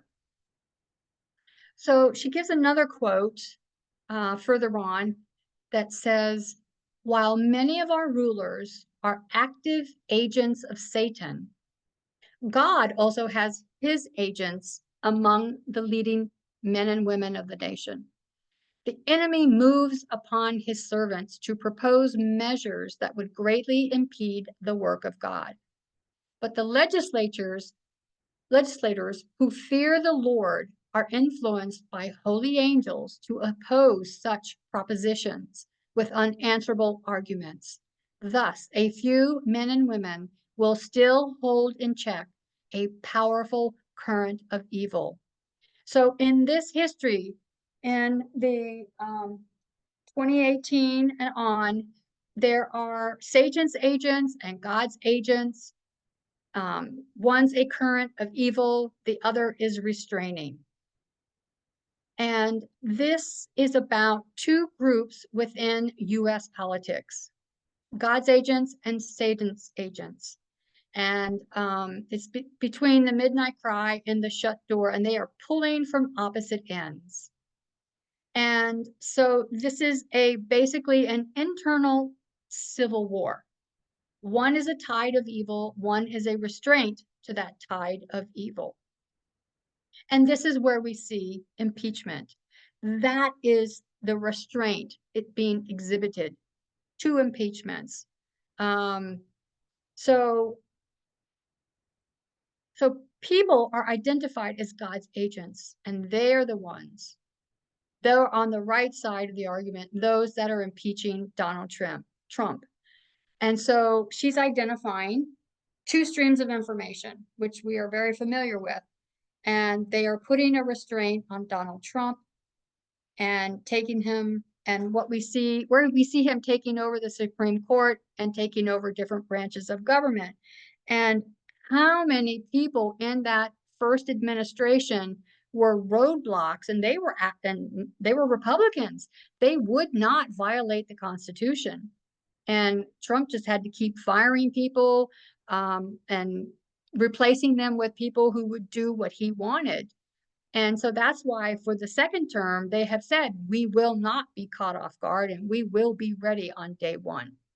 And they will have people in place, people that are on their side, MAGA people, so that they can implement everything that they can from that plan book in 2025.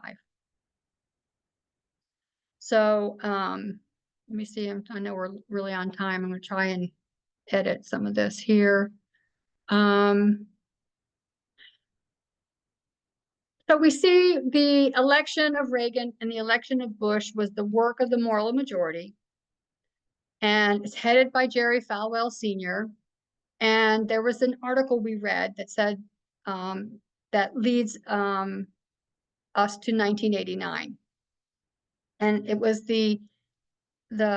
where the man said that the moral majority was a patriarchal protest intended to reestablish the roles of males in their families, in the government, and in religious institutions.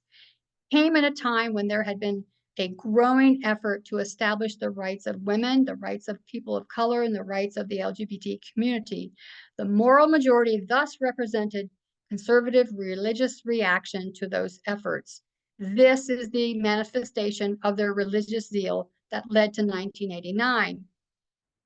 And the moral majority drew primarily from fundamentalists, white evangelical Christians, but it also included conservative Catholics and mainline Protestants.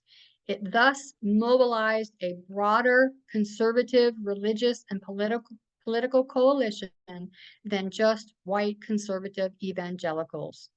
The Catholics were there. There was a Catholic involvement. And Steve Bannon is part of that. It's not just evangelicals. Bannon is a conservative, united with the conservative faction of the Catholic Church. So the cry for their religious rights is actually discrimination. They proclaim and declare that it's their religious right to own slaves. It's their religious right to segregate. It's their religious right to dictate their morality onto the minority. And all through this history, you have them argue that it is their religious right to hold these principles. And it's not always the same argument, but it's always connected to religious zeal. And it's not wholly a political argument. Falwell led to Reagan, led to Bush. In 2015, early 2016, Jerry Falwell Jr. endorsed Donald Trump. He led the evangelical right to endorse Donald Trump, just like his father endorsed Ronald Reagan. They followed the same pattern. They had the same mindset. And that same mindset brought us to Donald Trump in this history. And it's what began our reform line at the very beginning. And it's the same issues that have galvanized them. It's the issues of equality, not just race, which is evident through the right-wing movements, but the issue of equality when it comes to gender and homosexuality. People say that our movement in the early days, we're teaching politics, we're a political movement, but what they haven't identified, you see, they're seeing only the political. They have not identified the race issues. They haven't connected that those issues are a manifestation of the religious zeal of the Protestant church. And what we are seeing today under Donald Trump is the same exact thing as in 2019, as in now, the religious zeal of the Protestant conservative movements. So when we talk about impeachment at that time in that past history, we're looking at it with prophetic glasses and seeing what God is doing. We are seeing a fulfillment of the great controversy, where we see God's agents, those politicians, are working as a restraint against the current of evil.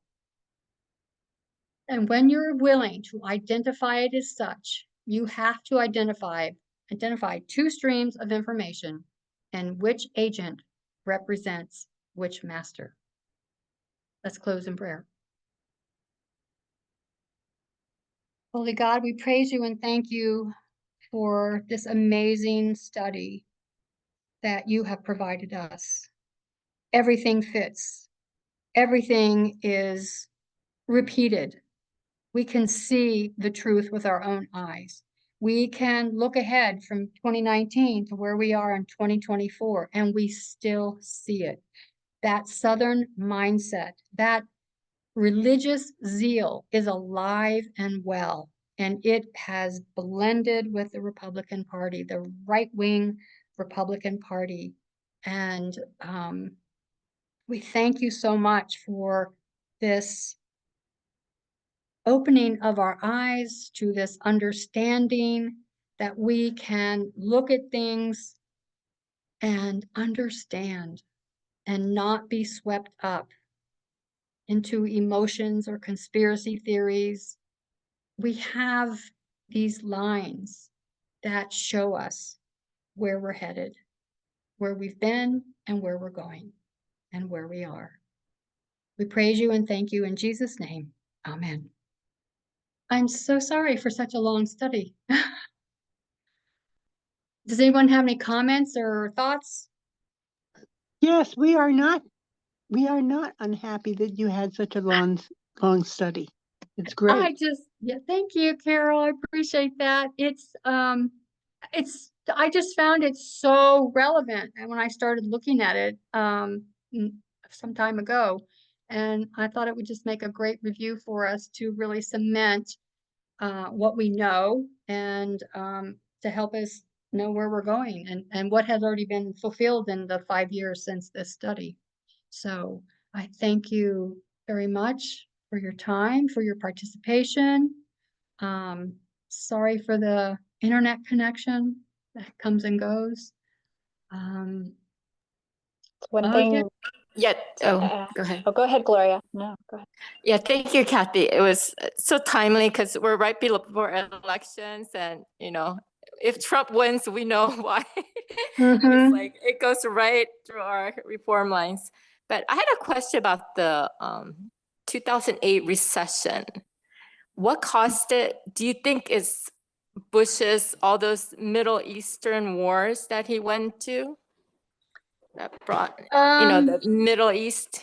He went to quite all the Actually, Bushes, both, yeah. yeah, I think actually, Gloria, it was the mortgage industry.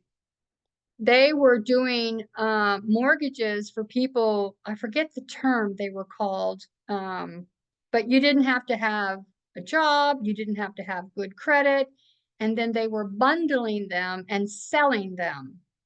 And it was a bubble, it was a mortgage bubble crisis. And then people started defaulting on their mortgages, and then it just ballooned and escalated. They were Subprime. subprime mortgages. That's it. Thank you, Linda. It Yeah. was actually Ron. Oh, okay. Thanks, Ron. Okay, thank you. Yeah, okay. So it wasn't the government or it wasn't the No. banks. It was just the mortgage. Well, the banks were involved in these Banks, subprime okay. mortgages, and they all got bailed out. And people were mad. I mean, man, they were ticked off. So Hey, one Kathy, thing. Yes, Bob. I'm just asking if you could make this because I know you're recording this, and I'd like to make it available to us again because I've had some interruption on our end today, and I want to be able to review it in a better way than what I was able to take in. Thank you. Okay. Yes, we can do that. And also, if you go to the website, where the original message is, there are notes available. And I will also